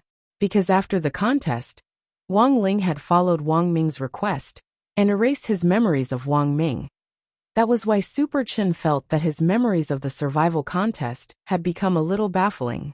Of course, This wasn't the most frightening thing, because Wang Ling had made some mistakes when he had erased Wang Ming's memories. Although he had deleted Wang Ming's memories, there were still some details that he hadn't completely erased. He had forgotten to delete the no-show wave technique that Wang Ming had passed on to Super Chun and Dopey Gua at the time, of course. Neither Super Chun nor Dopey Gua had told anyone about this. At that moment, the expressions on their faces were a little crafty. After all, it was hard for normal people to understand this feeling of a sudden epiphany, like a protagonist in a novel. Mom, your son has finally had an epiphany. So at that moment, Super Chun's mood was a little complicated. Apart from excitement, he was also indescribably touched. He looked at his hands in disbelief. Wang Ling saw that they were trembling slightly. Chapter 256. The live broadcast of the Old Devil's trial was a major event, and hundreds of millions of people in Huaxiao Nation would be paying attention. Fatty Luo was one of them. Fatty Luo's hardware shop was old, and even the cabinets were made of wood. Fatty Luo usually didn't have the habit of watching the news, nor did he watch TV shows. All his news came from the mouths of customers and the brothers and sisters who came to the shop for maintenance on the magic artifacts. That morning, for the first time ever, Fatty Luo paid attention to the Old Devil's trial. He didn't have a TV in his shop, so he could only use a mirror-like magic treasure to simulate a TV signal. Therefore, when he entered the door that morning, he saw a fat man with poopy hair, wearing a white sweatshirt and baggy pants, looking at himself in the mirror. However, this fatty was not showing off. He was truly concerned about the affairs of the country. Yo, good morning. At this moment, a man in white suddenly stepped over the threshold and greeted him. Fatty Luo looked up and was a little surprised to see who it was. Why are you here so early? I still have some matters to attend to in the afternoon, so I decided to come early to collect my sword. You promised me that I would let you borrow the 7-star sword to study for 5 days, and then help me give this 7-star sword a full body maintenance. You haven't forgotten, have you? Grenade-throwing Senior Immortal bent over slightly with both hands on the wooden cabinet, his face wreathed in smiles. Of course I won't forget. It's just a set of healthcare. It won't take much effort or money. Fatty Luo waved his hand and pointed to the cabinet on the right. It's in cabinet number 24 on the right. Take it yourself. Grenade-throwing Senior Immortal found it hard to believe Fatty Luo's frankness. He remembered that the last time this fatty had asked him for the 7-star sword, he hadn't been like this. He had almost knelt down and hugged his legs. I've heard of Immortal Jinyuan's fame before, so I've always had high hopes for the 7-star sword. But when I got it from you, it only gave me a few hours of warmth. Fatty Luo put down the mirror in his hand, slowly raised his head, and said in all seriousness, the 7-star sword's ability to move earth and wood is no small matter. It's indeed very powerful, but there's also a big drawback, which is that it has very high requirements for the sword owner. The spiritual power consumption is almost 4 times that of a spirit sword of the same grade. Grenade-throwing Senior Immortal. So what do you mean? So, even though the 7-star sword is ranked very high on the sword list. However, it was also true that this sword was not practical. It was not suitable for everyone. It's only suitable for those cultivators who are born with extremely high basic reserves of spiritual energy. In other words, they are the so-called chosen ones. Fatty Luo spread his hands. If I were to rank the sword list, this 7-star sword wouldn't even make it into the top 10. Grenade-throwing Senior Immortal was stupefied when he heard this, because he remembered that this fatty hadn't said that a few days ago. Didn't you say before that this 7-star sword is simply a wonderful and impeccable sword? It's only been a few days. Grenade-throwing Senior Immortal was speechless. That was before, this is now. Fatty Luo pursed his lips. I've seen so many spirit swords, what haven't I seen before? It's just that when I saw that Jinka in Ling Zhenren's hand recently, I realized that I was just a frog at the bottom of a well. Grenade-throwing Senior Immortal. Is it that exaggerated? You don't understand. Fatty Luo sked. From tip to tail, Lord Jinka is impeccably handsome. The only regret is that it doesn't have a scabbard. Nowadays, there really aren't many spirit swords like Lord Jinka's, which are energy efficient, powerful, beautiful, and righteous. Grenade-throwing Senior Immortal saw that Fatty Luo's eyes were bursting with light when he said this. Grenade-throwing Senior Immortal.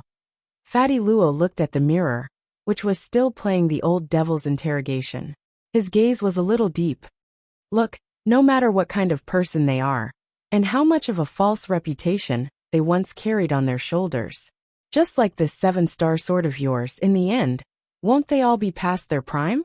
So a civilian spirit sword like Lord Jinka, who isn't on the sword list, is a peerless godly sword in the truest sense. Of course, I'm not targeting your 7-star sword. It wasn't until I met Lord Jinka that I realized. Fatty Luo narrowed his eyes and smiled. All the spirit swords here are trash.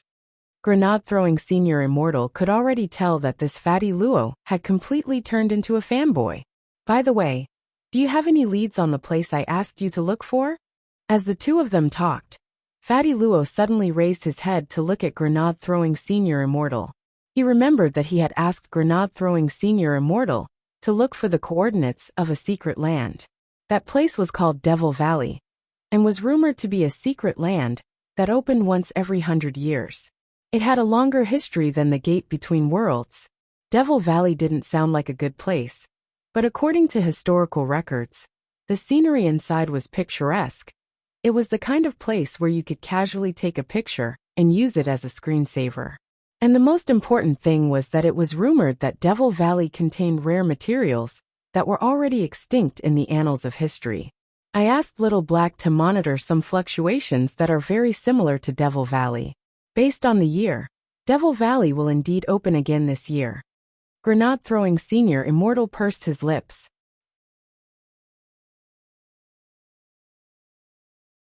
But I still want to know why you're going to Devil Valley. I'm going to make something. If I succeed, it'll be the glory of my life, Fatty Luo said proudly with a wide smile on his face. You want to make a sword? That was my goal in the past. I wanted to make a spirit sword that could easily destroy all the defensive equipment in my room. But after meeting Lord Jinka, I think it's impossible to realize this wish in this lifetime. Fatty Luo sighed a little regretfully, then raised his head with a hopeful look in his eyes. So I'm going to make a peerless scabbard for Lord Jinka. Is that your latest goal in Devil Valley? Grenade-throwing Senior Immortal raised his eyebrows. That's right. Fatty Luo smiled. According to my original plan, I wanted to find a special compatible material, like the 1000 dried bone in Devil Valley. 1000 dried bone? Even if it's in Devil Valley, it should be very rare. Grenade-throwing Senior Immortal sighed. The 1000 dried bone that Fatty Luo was talking about was a compatible material in ancient times that could be used as an ingredient in elixirs to restore chi and blood. Back then, however, it had mostly been used to increase the stability of holy weapons. Unfortunately, because it took too long to grow, and because of excessive harvesting, it had gone extinct very early on. Even if it really existed in Devil Valley, it was actually quite limited. It was obvious that Fatty Luo was well aware of this. I know that even if there really is 1000 dried bone in Devil Valley, it's extremely rare. If I use it to make a godly sword, this meager amount of 1000 dried bone won't be enough at all. But if I use this material to make a peerless scabbard, it'll definitely be enough. Speaking up to this point, Fatty Luo smiled devilishly.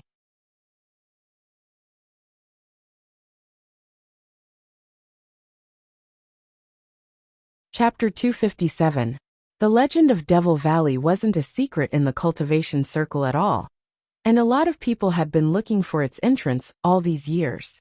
Whether it was at home or abroad, even cultivators from the West had their eyes on this treasure trove. Devil Valley contained resources that were extinct in the modern world. If one could contract Devil Valley like the owner of a fish pond, reaching the pinnacle of one's life wouldn't be a pipe dream. Most people looked for Devil Valley for the sake of profit, but Fatty Luo had his own pursuits. His goal in entering Devil Valley was just to find a 1000 dried bone. A 1000 dried bone was an essential material to create a peerless scabbard. So when he saw the hope on Fatty Luo's face and the boundless hope in his eyes, Grenade-throwing Senior Immortal was instantly a little flustered. Little Black has only detected some fluctuations that seem to be from Devil Valley, but can't be completely sure yet. If you want to enter Devil Valley, you'll have to rely on some luck, said grenade-throwing senior immortal. What he said was actually already very clear. Devil Valley was like a land of peach blossoms, which most people could only come across but not search for. There were very few recorded cases of people successfully entering Devil Valley. Furthermore, after many people walked out of Devil Valley, although it was said that they brought out the so-called extinct resources in Devil Valley, they had completely forgotten about their training in Devil Valley. So there was another theory. Devil Valley actually didn't exist at all. The real Devil Valley was nothing more than an illusion set up by an ancient almighty. The reason why people said that they had brought out extinct resources from Devil Valley was actually because they had been hit by an illusion spell. This information wasn't a secret, whether it was grenade-throwing senior immortal or Fatty Luo Chuang. They were as clear as a mirror. And it was very clear that Fatty Luo wasn't willing to give up. No matter what, I want to give it a try. Ever since I met Lord Jinka, I knew that my dream of creating a peerless godly sword had been shattered. No matter how I make a sword, it's impossible for me to surpass Lord Jinka. Speaking up to this point, Fatty Luo held up grenade-throwing senior immortal's hands with an excited expression on his face. So whether or not I can create a peerless scabbard is all up to you, Brother Lei. The corners of grenade-throwing senior immortal's mouth twitched abruptly, and he pulled Fatty Luo's oily hands away in disdain as he tried to maintain a smile. I'll try. It was still June 22nd, the 9th Wednesday of the semester. A lot had happened that morning because of the Old Devil's live broadcast of the trial. Teacher Pan had no choice but to come to the class early to start suppressing the riot. I heard from my uncle that if you want to study at Tianshi Imperial High School, you have to buy a house in the school district next to the school. Classmate Fang's family has now moved to Shanghai City, which is why he chose to transfer. As for why he chose number 60 high school, I don't know. Dopigwa spread his hands helplessly. But apart from that, I also heard that this classmate Fang Xing has already caused 3 major events in his short one day at number 60 high school. Which 3? The first is that as soon as classmate Fang Xing arrived at the school, he directly challenged clan leader Yu, and he exchanged blows with a wooden sword used in teaching. After the two of them exchanged blows, classmate Fang Xing's wooden sword was completely unscathed, while clan leader Yu's sword directly turned into sawdust. When the wind blew, it directly turned into sand. Classmate Fang Xing said that his sword technique was called, "You are the wind, I am the sand." Dopigwa said, "Everyone." The second event was at the reception for the new students. Old Antique went to explain our school culture to classmate Fang Xing. But in the end, classmate Fang Xing fell asleep. Thus Old Antique threw a piece of chalk at classmate Fang Xing, and he caught it. Everyone. The last event was also the most frightening. In order to welcome classmate Fang Xing, Mother Wan specially made a dish for him to eat. Dopigwa said. Just hearing the 2 words Mother Wan already made everyone tremble uncontrollably. They recalled that before the survival contest, Dopigwa had once suffered from Mother Wan's Fan Bing Bing 1. If we use that Fan Bing Bing as the basis for the evaluation, if the toxicity of the Fan Bing Bing is 3 stars, then the toxicity of the Fan Bing Bing is 3 stars. Then Mother Wan's Heavenly Steamed Divine Conch is 5 stars in toxicity. Dopigwa said with a horrified expression. And that classmate Fang Xing, after eating Mother Wan's Heavenly Steamed Godly Snails, he's actually completely unscathed.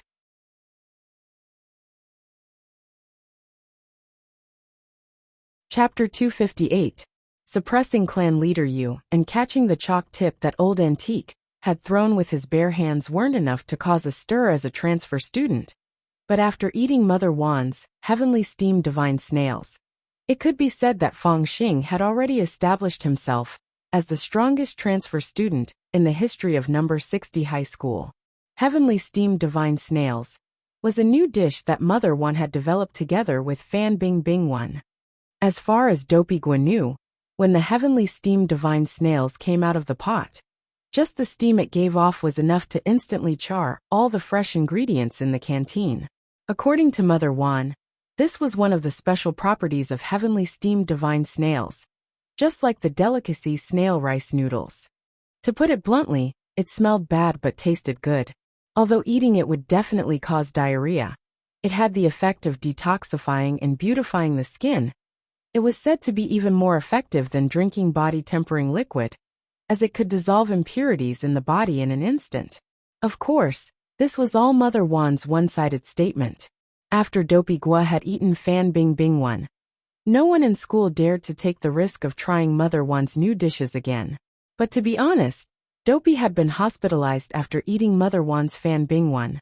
After being discharged, however, he felt that his body was actually a lot more resilient than before, and even his meridians were clearly unobstructed. He didn't know if this was the legendary reconstruction after destruction.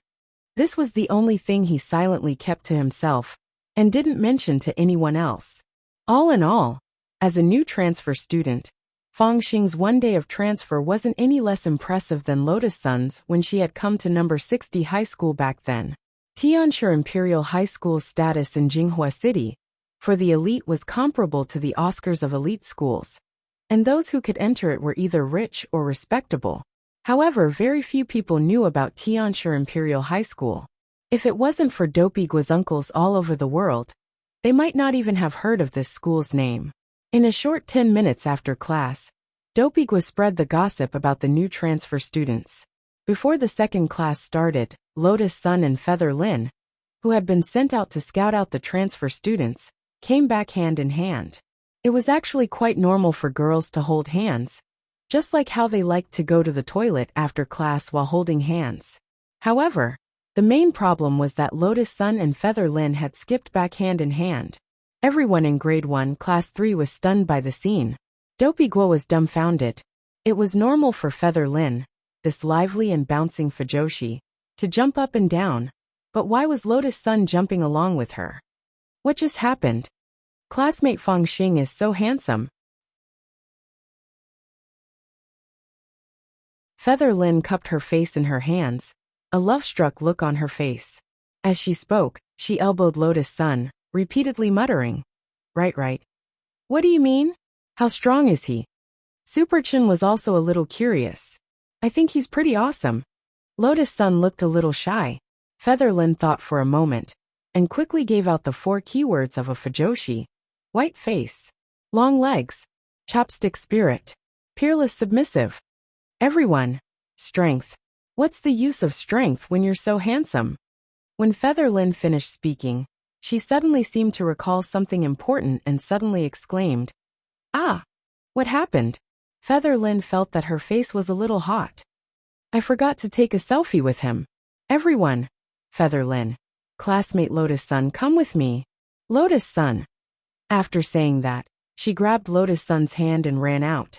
Dopey Gua couldn't help folding his arms and sighing at this scene. It's over. It's all over. It wasn't just Dopey Gua. No one could have imagined that even classmate Lotus Sun would fall for a transfer student. Although number 60 high school would recruit 1 or 2 nouveau riche transfer students at this time every year, Fang Xing was the first one to make such a big fuss. Fang Xing's appearance was a little sudden for everyone. He was like a dazzling jewel that had changed hands and shone brightly at number 60 high school. To a certain extent, he also helped Wang Ling attract a lot of attention. But Wang Ling had a hunch that this was a dangerous person. Wang Ling's gaze pierced through the heavy walls to see Grade 1 and Class 2 on the other side, and he found Fang Xing in the crowd. He looked like a very sunny person, because his school uniform was still being customized. Fang Xing was wearing a white short-sleeved shirt and a pair of blue striped sweatpants. He bared his white teeth and chatted with the people around him. Wang Ling didn't stare at him for long. He only glanced at him for a moment before immediately looking away. But he didn't know if it was an illusion. But when he looked away, Fang Xing seemed to tilt his head slightly and look behind him out of the corner of his eye. It was Wednesday, and Old Antique happened to have a class. Taking advantage of the live broadcast of the Old Devil's interrogation in the morning, Old Antique gave the class a general overview of modern history, and directly announced that this would be an important test point for the midterm exam. I've just received a notification from the education department that the live broadcast of the interrogation in the morning will be included in the textbooks in the second half of this year, at the earliest before New Year's Day. It's possible that it will be a key test item for the next 2 years. Old Antique propped one elbow on the dais as he said unhurriedly, "Students who are taking history in grade 3 in the future should be particularly concerned about this." Starting from this incident, we need to know the specific time and events of the live broadcast of the interrogation of the number 1 criminal, as well as the possible impact on future generations. Starting from the history of the old devil and General Yi's famous skills, these are all test points, Old Antique said. "Teacher, can we take the test on this?" Someone asked. "Why not?" Old Antique smiled slightly.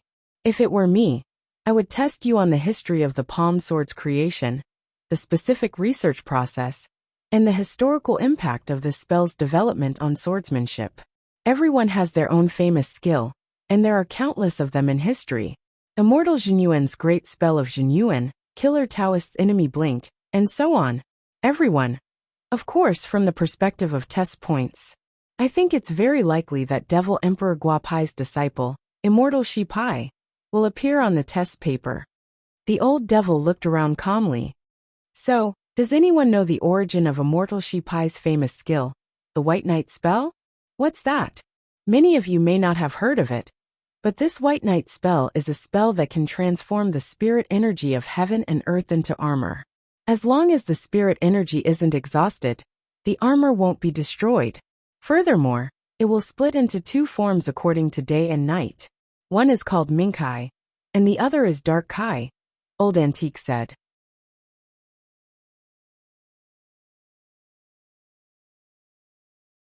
Chapter 259.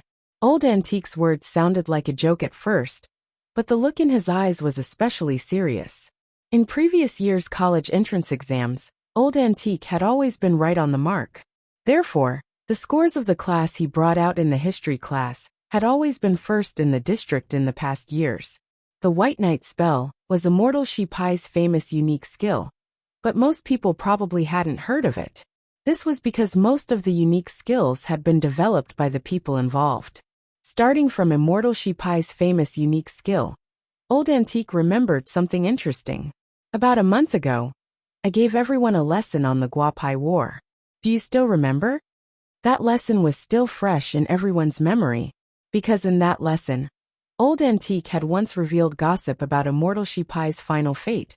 Before he was executed, he had been found to be pregnant and had left behind a child. When that devil was interrogated this morning, he said that before Immortal Shi Pai was captured, he had already been sealed in the stone ghost mask, so he had no idea what had happened to his disciple. Old Antique scared and shook his head. In my opinion, if Immortal Shi Pai was still alive, I'm afraid he would be a lot trickier to deal with than this old devil. That batch of melon skins, which was said to have been developed by Devil Emperor Guapai back then, actually came from Immortal Shi Pai. This person's research on refining pills and making weapons was very advanced. In other words, in that era, Immortal Shi Pai had already mastered the core technology. Speaking up to this point, Old Antique sighed a little regretfully. Unfortunately, he didn't put his knowledge to good use. Everyone. It was Teacher Yi Han's PE class that afternoon, and he was quite popular among the school teachers. There was a good saying, if you weren't good-looking enough, you could make up for it with your height. Because of his naturally curly blonde hair and his tall stature, Teacher Yi was very popular with girls. Every time before the start of PE class, there would always be girls around Teacher Yi asking him about slimming techniques. How should they lose weight where there was too much fat? Was there any specific training? In the face of these questions, Teacher Yi always answered patiently. But today, Teacher Yi looked a little lonely. The physical education class of the elite class was held together. This time, when the students of Class 1 and Class 2 were in class together, the girls' attention was all focused on the new transfer students. Surrounded by a group of girls, Fang Xing walked out of the teaching building. They were talking and laughing so much that they didn't even hear the bell for class. It wasn't until Teacher Yi held his breath and shouted at the top of his lungs that the girls scattered disinterestedly and obediently lined up. This was Fang Xing's first PE class after coming to know 60 high school, and it was also Teacher Ye's first time seeing him. After the girls clustered around Fang Xing dispersed, Teacher Yi began to carefully size up this new transfer student. This leg is really long. Teacher Yi felt that chopstick spirit wasn't enough to describe the length of Fang Xing's legs at all. Based on his judgment, this should be a stilt spirit. The rows were arranged according to height, and Fang Xing, who was 188 meters tall, was at the head of the last row. When he saw Teacher Yi staring at him, he hurriedly moved his head, smiled and greeted. "Hello, Teacher Yi. I'm Fang Xing." This voice startled Teacher Yi, and he was a little caught off guard. After staring blankly for a long while, Teacher Yi finally reacted. "Oh, classmate Fang, hello." To be honest, Teacher Yi felt a little embarrassed. He had been working at number 60 high school for so many years, and he had seen all kinds of students. Just now, he had actually been dazed for 3 seconds by a transfer student. No wonder this classmate Fang Xing was so popular with the girls. Sighing slightly, Teacher Yi couldn't help lamenting in his heart. It was so good to be young. Thinking back, he had also been young back then. Composing his thoughts, Teacher Yi then stood at the front of the line and clapped his hands. "Come, the old rules. Everyone follow me to warm up first. Run behind me at a speed and pace that requires you to keep up with me. When you run, make sure you don't fall into disarray, or you'll have to run again." Wang Ling lined up next to Dopey Gua, his heart as calm as an ancient well. It was time for the familiar jogging segment, except that it was as troublesome as ever. Jogging was a form of endurance training, but the rules for jogging in cultivation schools were different from those in ordinary high schools. Not only did it train endurance, it also trained concentration. During the jogging process, everyone had to control their swords to float above their heads as they jogged. This was a special exercise method that the sports department experts at the municipal police station had come up with. Jogging in itself didn't give cultivators a very good endurance training effect. A foundation establishment cultivator, even in the early stages, could easily jog for a day and a night without using up all their spirit energy. But given that they had to control their swords to move forward, it was a huge test of their spirit energy. Jogging while controlling the swords would also invisibly increase the consumption of spirit energy, which would build up their resilience. I was worried that it would be too much, so I've always had you use spirit swords specifically for teaching purposes, which will consume less spirit energy. But today I want to raise the difficulty. Teacher Yi smiled. "Everyone, please take out your personal spirit swords." Compared with teaching spirit swords, your personal spirit swords will consume more spirit energy. Furthermore, jogging while controlling the swords will deepen your affinity with the spirit swords, and you'll be able to activate the sword spirit sooner.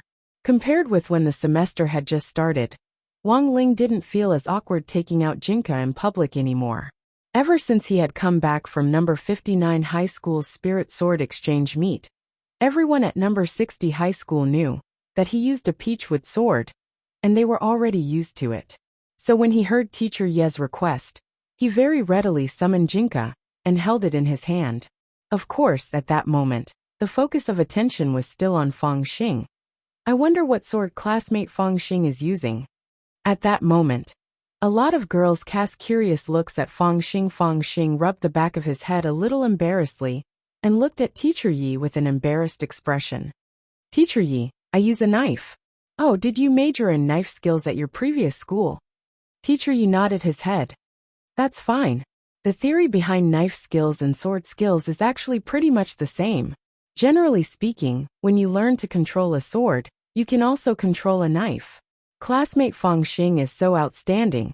It definitely won't be a problem for you to control a knife. But everyone else is holding a sword. Isn't it strange for me to be the only one holding a knife?" Fang Xing asked. Teacher Yi laughed heartily. "Classmate Fang Xing, don't worry. Since you've come to number 60 high school, we're all family, No one will laugh at you. But teacher, my knife is a little big. Fang Xing still had his own concerns. It's fine, classmate Fang. Teacher Yi patted Fang Xing on the shoulder with a resolute look in his eyes. All right then. Under everyone's gazes, Fang Xing finally took out his big knife from his school uniform pocket. Then, under everyone's horrified gazes, a big green steel knife that was 40 meters long stretched across the center of the sports field. Teacher Yi.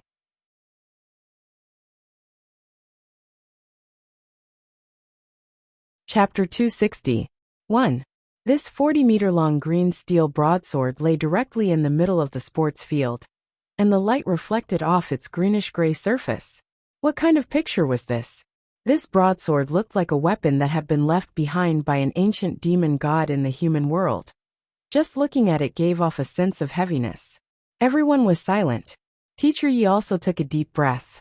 Student Fang, doesn't your broadsword have a shrinkage function? A lot of large weapons would have a functional shrinkage talisman implanted in them during the manufacturing process to ensure that the weapon could be carried around. Logically speaking, this 40-meter-long broadsword should be able to shrink. But regrettably, Fang Xing shook his head.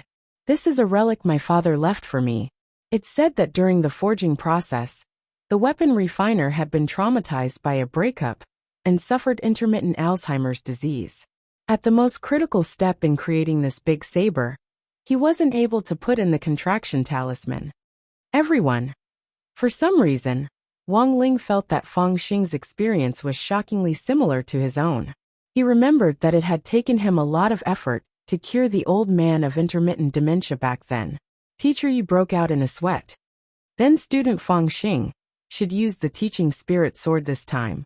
But for the sake of the school's PE class, I suggest that student Fang Xing equip yourself with a normal-sized spirit saber or spirit sword. Very well, Teacher Yi. Fang Xing nodded and gladly accepted. That. Teacher Yi, can you help me put this broadsword away? The corners of Teacher Yi's mouth twitched. Can't you put it away yourself? Fang Xing sighed. It's very hard to put this 40-meter-long broadsword back once it's drawn, so I don't usually use it so easily. Teacher Yi wanted to cry but had no tears. This broadsword weighed no less than 6,000 jin, and Teacher Yi couldn't even keep his balance when he lifted it on his own. The spirit light in the storage space had an automatic acceptance function. As long as a part of an item entered the storage space, it would automatically recognize it and accept it. But when this 40-meter-long broadsword was placed on the sports field, because it was so big, the hilt was more than 2 meters above the ground. In the end, Teacher Yi found another PE teacher in the office, and the two of them picked up the knife together and slowly placed the hilt in Fang Xing's school uniform pocket. This scene was a little bizarre, but Wang Ling somehow felt that this Fang Xing was hiding something, because when he put the knife back into Fang Xing's pocket, Wang Ling clearly felt Jinka tremble slightly in his hand. Because of this knife, the physical education class was delayed for a full 15 minutes, and the warm-up exercises before the class officially started. Number 60 high sports field wasn't big. One lap was only 400 meters long. Usually, during the warm-up, Teacher Yi would ask the students to control their swords and jog at a constant speed for 4,000 meters in 4 minutes, which was 10 laps.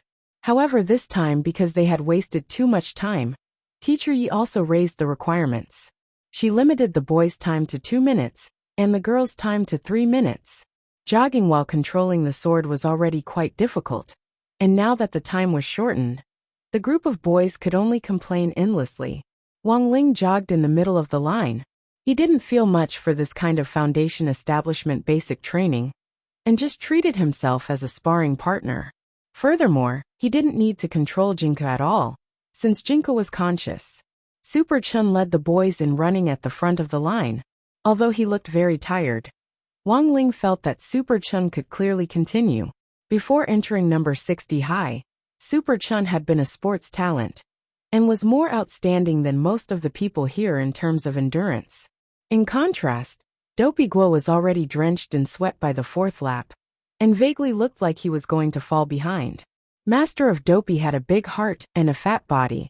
As a foundation establishment cultivator, jogging naturally wasn't a problem, but controlling a sword while jogging was very demanding. It was already very difficult for Dopey Gua to run when he used the teaching spirit sword to warm up.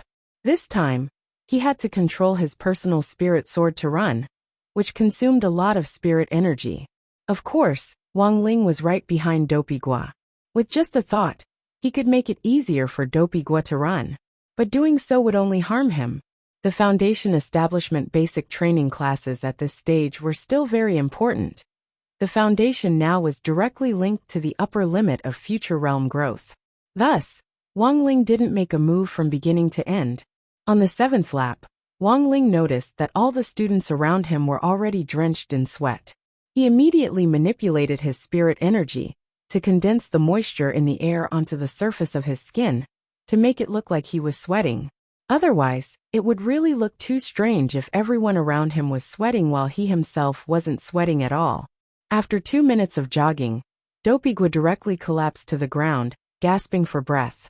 Super Chun propped himself up on his knees and kicked Dopey Gua's thigh to get him up and walk around.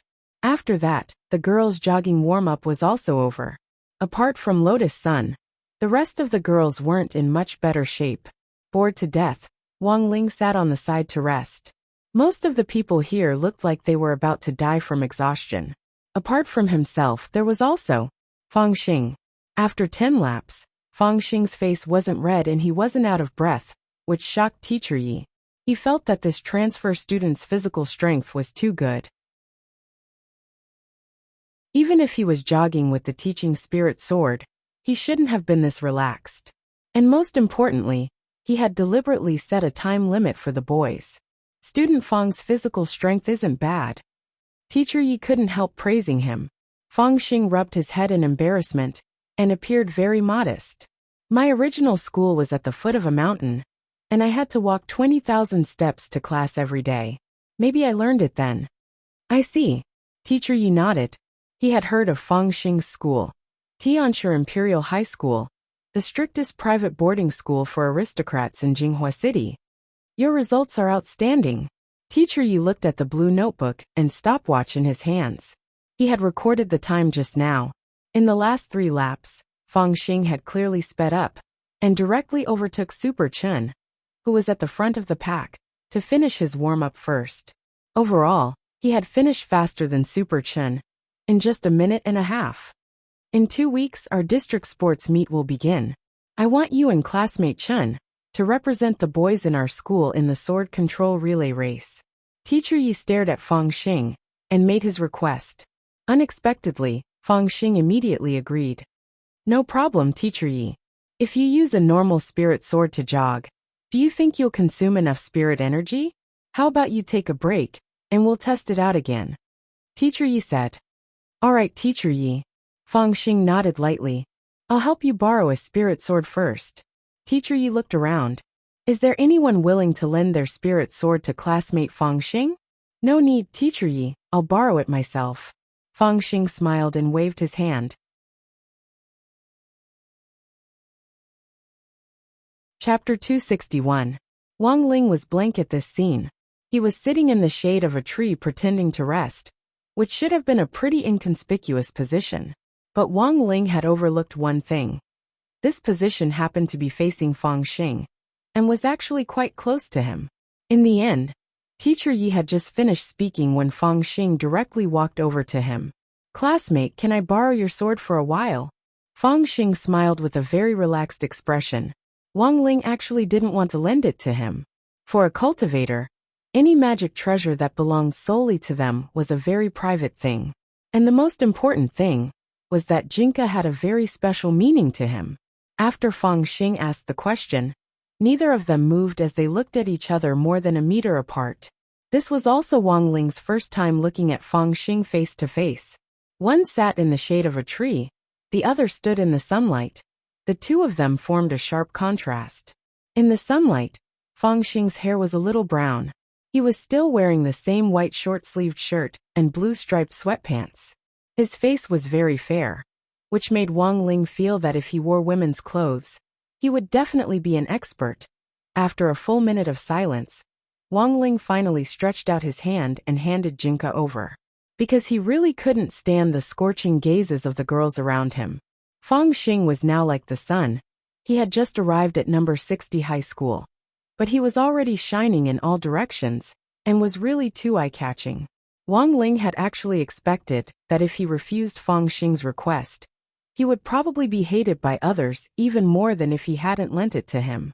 Thus, although Wang Ling had lent Fang Xing his sword, he didn't really like this person. He hadn't read that Fang Xing was deliberately trying to borrow his spirit sword. Everything had seemed very natural. But Wang Ling had a feeling in his heart that Fang Xing was doing it on purpose. Of course, Wang Ling also had his own reasons for handing Jinka over. Jinka had its own consciousness. If Fang Xing really was up to no good, given Jinka's strength, it would definitely be able to detect it. Thus, the rest of the PE class became Fang Xing's one-man show. In previous years, number 60 high school had always done poorly in the district school sports meet, and as the head of the sports team's teaching and research team, Teacher Yi had always had a headache. This year, number 60 high school's elite class finally had a few sports talent students like Super Chen. Coupled with the sudden discovery of a good seedling like Fang Xing today, Teacher Yi felt that this was an opportunity that absolutely couldn't be missed. Holding Jinka, Fang Xing stood at the starting line and waited for Teacher Yi to start. Using the teaching spirit sword, Fang Xing had run 10 laps in a good time of 1.5 minutes. If he used a normal spirit sword, the final result wouldn't be more than 30 seconds, which was 2 minutes. Teacher Yi felt that number 60 high's running event in the sports meet this year was basically a done deal. As Teacher Yi waved his hand, Fang Xing started to run along the track. A cultivator's jogging speed was much faster than an ordinary person's sprint. As soon as Fang Xing took off, she left a trail of afterimages behind her, and the girls around her instantly turned into cheerleaders. The girls cheered while the boys gossiped on the side.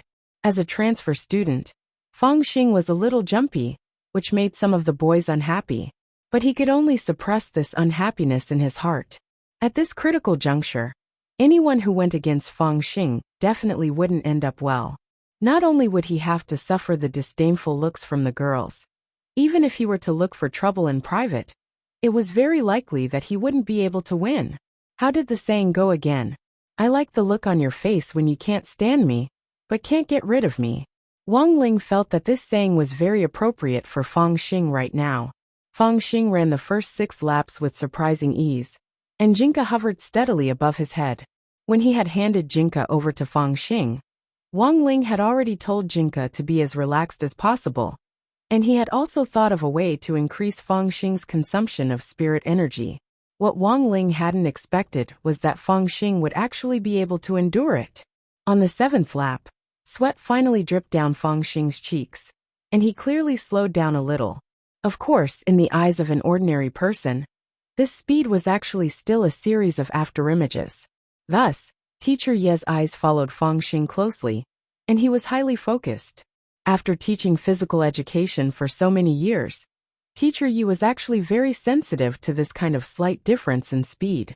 Sitting in the shade of a tree and watching the show, Wang Ling saw Super Chen on the side, hands on his waist, dumbstruck. Classmate Fang Xing is too abnormal. Wang Ling felt that this abnormal was probably a great compliment for Fang Xing. Super Chen was a first-class athlete at the foundation establishment stage in Huaxiao Nation, and most of the time he looked at Fang Xing, he was judging him. For Super Chen to say such a thing was already enough to prove that Fang Xing wasn't ordinary. But Wang Ling always felt that Fang Xing wasn't as simple as he looked. Wang Ling looked at the track. In the blink of an eye, Fang Xing had already run the 9th lap. Accompanied by the cheers of the girls around him, Fang Xing's slow pace abruptly changed to 1 minute and 31 seconds. On the 10th lap, he passed in front of Teacher Yi like a gust of wind, and the stopwatch finally stopped at 1 minute and 31 seconds. Too awesome. Teacher Yi looked at the stopwatch and was so excited that he almost jumped up. When Fang Xing had been using a spirit sword normally, there had only been a difference of 1 second. Furthermore, the most important thing was that the spirit sword Fang Xing was using was Wang Ling's, not his own. and they hadn't signed a contract. In a situation where their chemistry wasn't that high, Fangxing had actually run even better than the sports students. Teacher Yi instantly felt that he had picked up a treasure. After the run, Fangxing's face was a little red. Panting, he came up to Wang Ling to thank him and return Jinka. When he took Jinka back, Wang Ling already knew for sure that Fangxing's realm was far from being as simple as the foundation establishment stage. What on earth was this person hiding? This feeling of not being able to figure out Fangxing's background made Wang Ling a little uncomfortable. Fangxing pulled up his white short-sleeved shirt to wipe his sweat and smiled brightly. "Classmate, thank you. Oh, by the way, I haven't asked your name yet." Wang Ling hid the profoundness in his eyes under his bangs. This was the second time the two of them had looked at each other. Before Fangxing could say anything, Super Chen on the side had already interjected. "His name is Wang Ling, and he doesn't like to talk much." Super Chen had always been the type to get to know people easily, and he always had an inexplicable fondness for top athletes in sports. Thus his impression of Fangxing wasn't bad. "Oh, so it's classmate Wang Ling," Fangxing nodded. Suddenly, he turned to look at Teacher Yi on the side. "Teacher Yi, have you found everyone for the sports meet?" Teacher Yi rubbed his chin and said thoughtfully, "We haven't decided on the specific lineup yet, but our school wants to be a key city high school this year, so we still have to pay attention to the district competition this time. Headmaster Chen wants me to bring out the strongest lineup. As for our two elite classes, you and classmate Chen are already confirmed." "I see." Fangxing smiled and bared his teeth at Teacher Yi. "Actually, I think classmate Wang Ling is also pretty strong. Why don't you let him come along?" Wang Ling could see it now.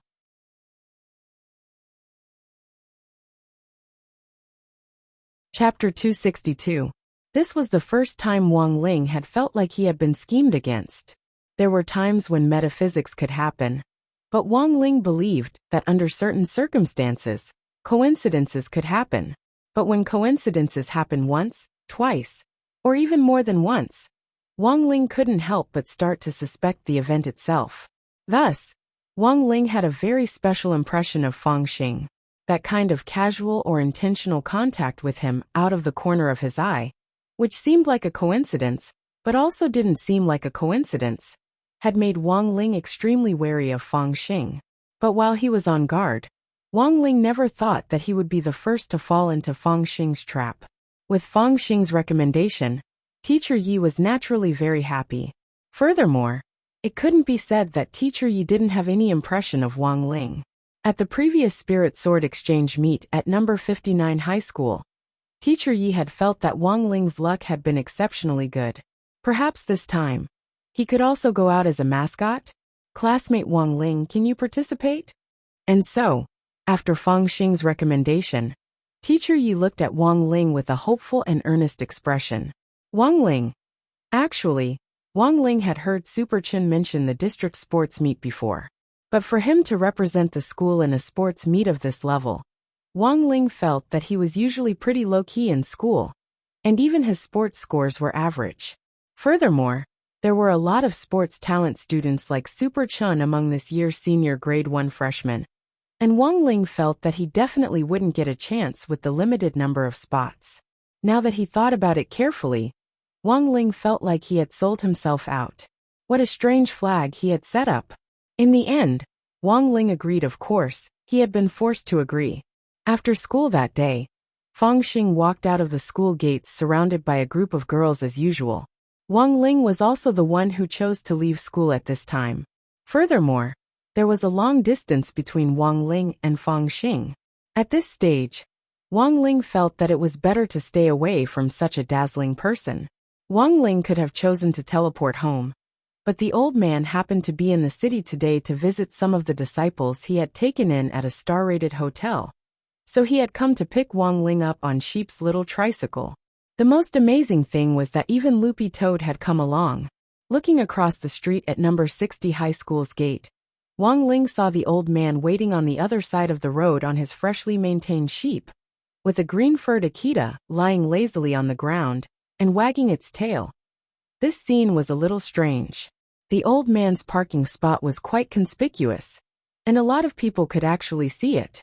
Thus, as soon as school was over, Wang Ling grabbed his bag and left class. He wanted to leave quickly and avoid Fang Xing. Ling Ling, what's going on? Why do you look so flustered? The old man was a little puzzled. Loopy Toad raised its eyes to look at Wang Ling and winked strangely. It also felt that its little master Ling wasn't himself today. But very quickly, it saw Fang Xing say goodbye to a group of girls on the other side of the road, and it instantly understood what had happened. This was probably Loopy Toad's first time seeing Fang Xing, but it felt very strange. It felt that Fang Xing's aura was indescribably familiar. It felt like it had smelled it somewhere before. Ling Ling, is this your classmate? The old man stared at Fang Xing for a while as he walked over. Then he gave his first impression of Fang Xing. Your classmate has such long legs. Wang Ling. Although the old man was old and had once suffered from dementia, his sense of beauty hadn't waned at all. Ever since he had learned to watch videos on demand from Father Wang, he had studied a lot about modern young people's otaku culture, and could be considered a rather fashionable old man. Hello, Grandpa. Are you here to pick up classmate Wang Ling? Fang Xing came closer and greeted him warmly. Then, Wang Ling saw the old man nod and raise his hand to say, You're okay. Wang Ling. Fang Xing laughed heartily. Grandpa, you're so funny. You're not in the same class as our Ling Ling, right? Why don't I see you in the class photo at the start of the semester? The old man asked. My name is Fang Xing. I'm new here. I just registered here the day before yesterday, Fang Xing replied. So he was a transfer student. The old man was instantly enlightened. For a parent like this to suddenly transfer in the middle of a class, the connections and financial resources behind him probably weren't simple. Furthermore, the old man had already pictured Fang Xing's parents in his mind. He thought of a line from a skit, big heads and thick necks, either rich or a cook. So if this classmate Fang Xing's parents weren't rich, then they were probably chefs. The old man instantly felt that he had found a common language. Wang Ling already didn't know what to say to ridicule the old man's strange train of thought. Classmate Fang, although you're not in the same class as Ling Ling, you're still schoolmates. In the future, we'll be indebted to you for taking care of our Ling Ling. The old man smiled at Fang Xing. Don't worry, Grandpa. In 2 weeks, classmate Wang Ling and I will represent the school in the Mere School sports meet. I'll take good care of classmate Wang Ling. When Fang Xing said this, he still had a harmless smile on his face, and his eyes were narrowed into slits, which looked a little meaningful. But that was the strange part. When Wang Ling had read Fang Xing's mind, he hadn't detected even the slightest bit of evil. This was truly the strangest person he had ever seen. After chatting with the old man for a while, Fang Xing suddenly noticed the ingredients in the tricycle. When the old man had left the hotel, his former disciples had forcefully given him these fresh fruits and vegetables, and they filled up half the tricycle. There were all sorts of vegetables and fruits, as well as a huge cured ham. The ham was vacuum-packed, and had the words secret recipe of Kakaro restaurant written on it. Grandpa, are you a chef? Fang Xing asked curiously. But I retired long ago. When I get old, I can barely lift a spoon. The old man smiled. What a coincidence. Fang Xing was pleasantly surprised when he received the old man's reply. To tell you the truth, my family actually runs a noodle shop. Oh, noodle shop? What kind of noodles do you sell? The old man's interest was suddenly piqued. Fang Xing. We sell all kinds of noodles, but our shop's most famous noodle is still the handmade beef tendon noodles made by a master in Lanzhou. We also weave the beef tendon noodles into the shape of instant noodles and fry them at high temperatures. Finally, we make crispy noodle snacks. The old man. Loopy Toad.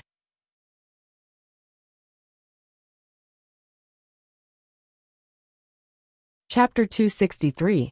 Wang Ling didn't know if Fang Xing's appearance could be considered a coincidence, but he had to admit that no one had ever been able to make such a big impact on his life. After school on Wednesday, the old man and Fang Xing had only exchanged a few words before they had already completely hooked up with each other. For a time, Wang Ling deeply wondered who the old man's real grandson was. It was said that good food could bring people closer, But Wang Ling had always felt that this was actually a questionable theory.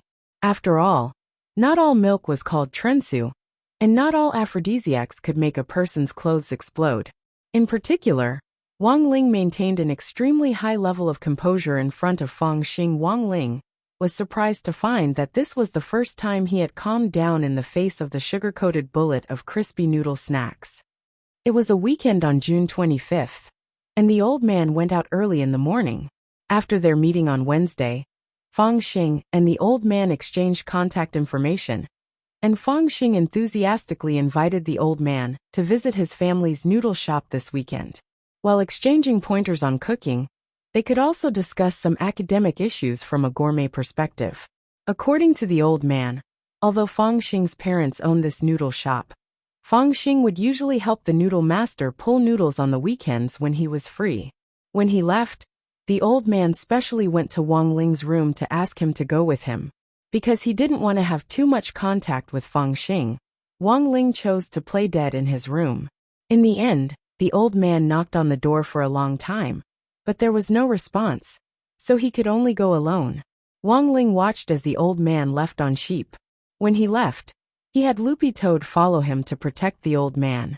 Of course, Wang Ling had another reason for having Loopy Toad go, and that was to check out Fang Xing.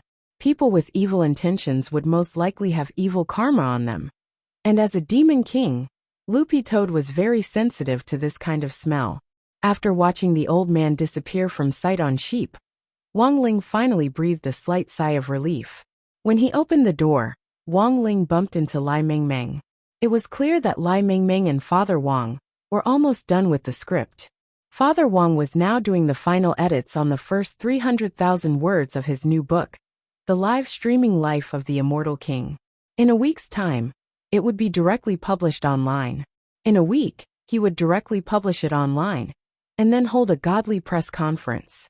Lai Mengmeng had been at the Wang family's small villa for the last few days, and most of the time he was in Father Wang's study, patiently giving his opinion on the draft. Wang Ling hadn't seen him anywhere else. Even at mealtime, it was Mother Wang who had prepared portions for two. To be honest, Lai Mengmeng's presence was very low. In some sense, he was like the sixth man of illusion. Lai Mengmeng had deep dark circles under his eyes, his hair looked messy, and his bangs stood up like a hedgehog's. Because he had stayed up too late last night, he had directly fallen asleep on the sofa in the study. As soon as she woke up, she saw Wang Ling as soon as she opened the door. He had just woken up when he saw Wang Ling. Lai Mengmeng yawned. He was over 180 centimeters tall, and had a skinny body. Wang Ling had once wondered if this person would pass out after several days in a row with Father Wang in the study. Xiaosong, you're awake? Hearing Lai Mengmeng's voice, Mother Wang hurriedly greeted him from downstairs. You've worked hard, come down and eat first. Are you hungry? Not at all, not at all. This is what I should do. Sister, I've really troubled you. Lai Mengmeng awkwardly greeted Mother Wang as he went downstairs. When he saw Mother Wang downstairs, he even bowed repeatedly, as shy as he had been when he first arrived. How's the situation? Mother Wang came out with a plate of dumplings and placed it in front of Lai Mengmeng. Speaking of novels, Lai Mengmeng, who had just woken up, was in high spirits again. This time, Brother Situ's novel is really great. If it was fired, it would definitely be able to catch fire. I think it won't be a problem for this book to surpass Let Go of That Wet Nurse. Before he could care about the dumplings in front of him, he hurriedly continued. Although the theme of live streaming is a cliché, it is still the main force of the current series of entertaining and relaxing novels. Previously, Brother Situ had accumulated a lot of experience with Let Go of That Wet Nurse, so he was able to handle the new book more easily than before. There were a lot of jokes and memes in the book. There were also live streaming elements and plagiarism elements. Furthermore, the plot was really great. It's about an invincible high school student's daily life. Wang Ling. In order to keep a low profile, the protagonist chose a relatively ordinary high school. And in the end, by a freak combination of factors, he entered the elite class of an ordinary high school. In the Dao Talismans class on the first week of school, he accidentally summoned a demon king, who was then taken in as a pet by the protagonist. Now that I think about it, it's still very interesting. Lai Mingming smiled very happily. Also, after discussing it with Brother Situ, I feel that we can definitely make an Invincible series based on this theme. In the future, when we write books, each one will have an invincible protagonist. We'll clearly write each person's story, and finally write an epilogue where all the protagonists will fight for the Holy Grail together. Wang Ling. Mother Wang couldn't help laughing dryly at this familiar plot. Ha ha ha, as long as you're happy. Wang Ling already didn't have the energy to ridicule her. This was the first time he had seen someone sell out their son so thoroughly. Mother Wang had put in 40 dumplings, but Lai Mingming's stomach was surprisingly small. He had only eaten 10 dumplings when he rubbed his stomach, and found that he couldn't eat anymore. He looked at Mother Wang and said, "Sister, should we call Brother Sita down for dinner? When we came down earlier, it seemed like he was still sleeping." Mother Wang sighed. "Just let him sleep. He's been exhausted these past 2 days.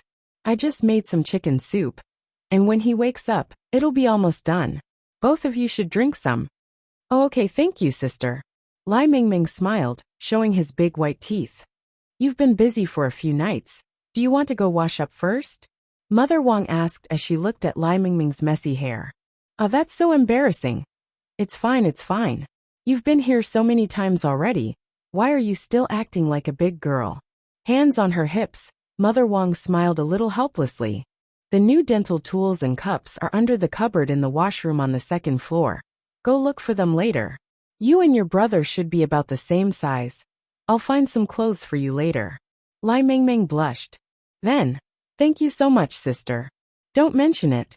Mother Wang waved her hand. "It's getting cold now. I'll give you a set of long johns. Remember to wear them."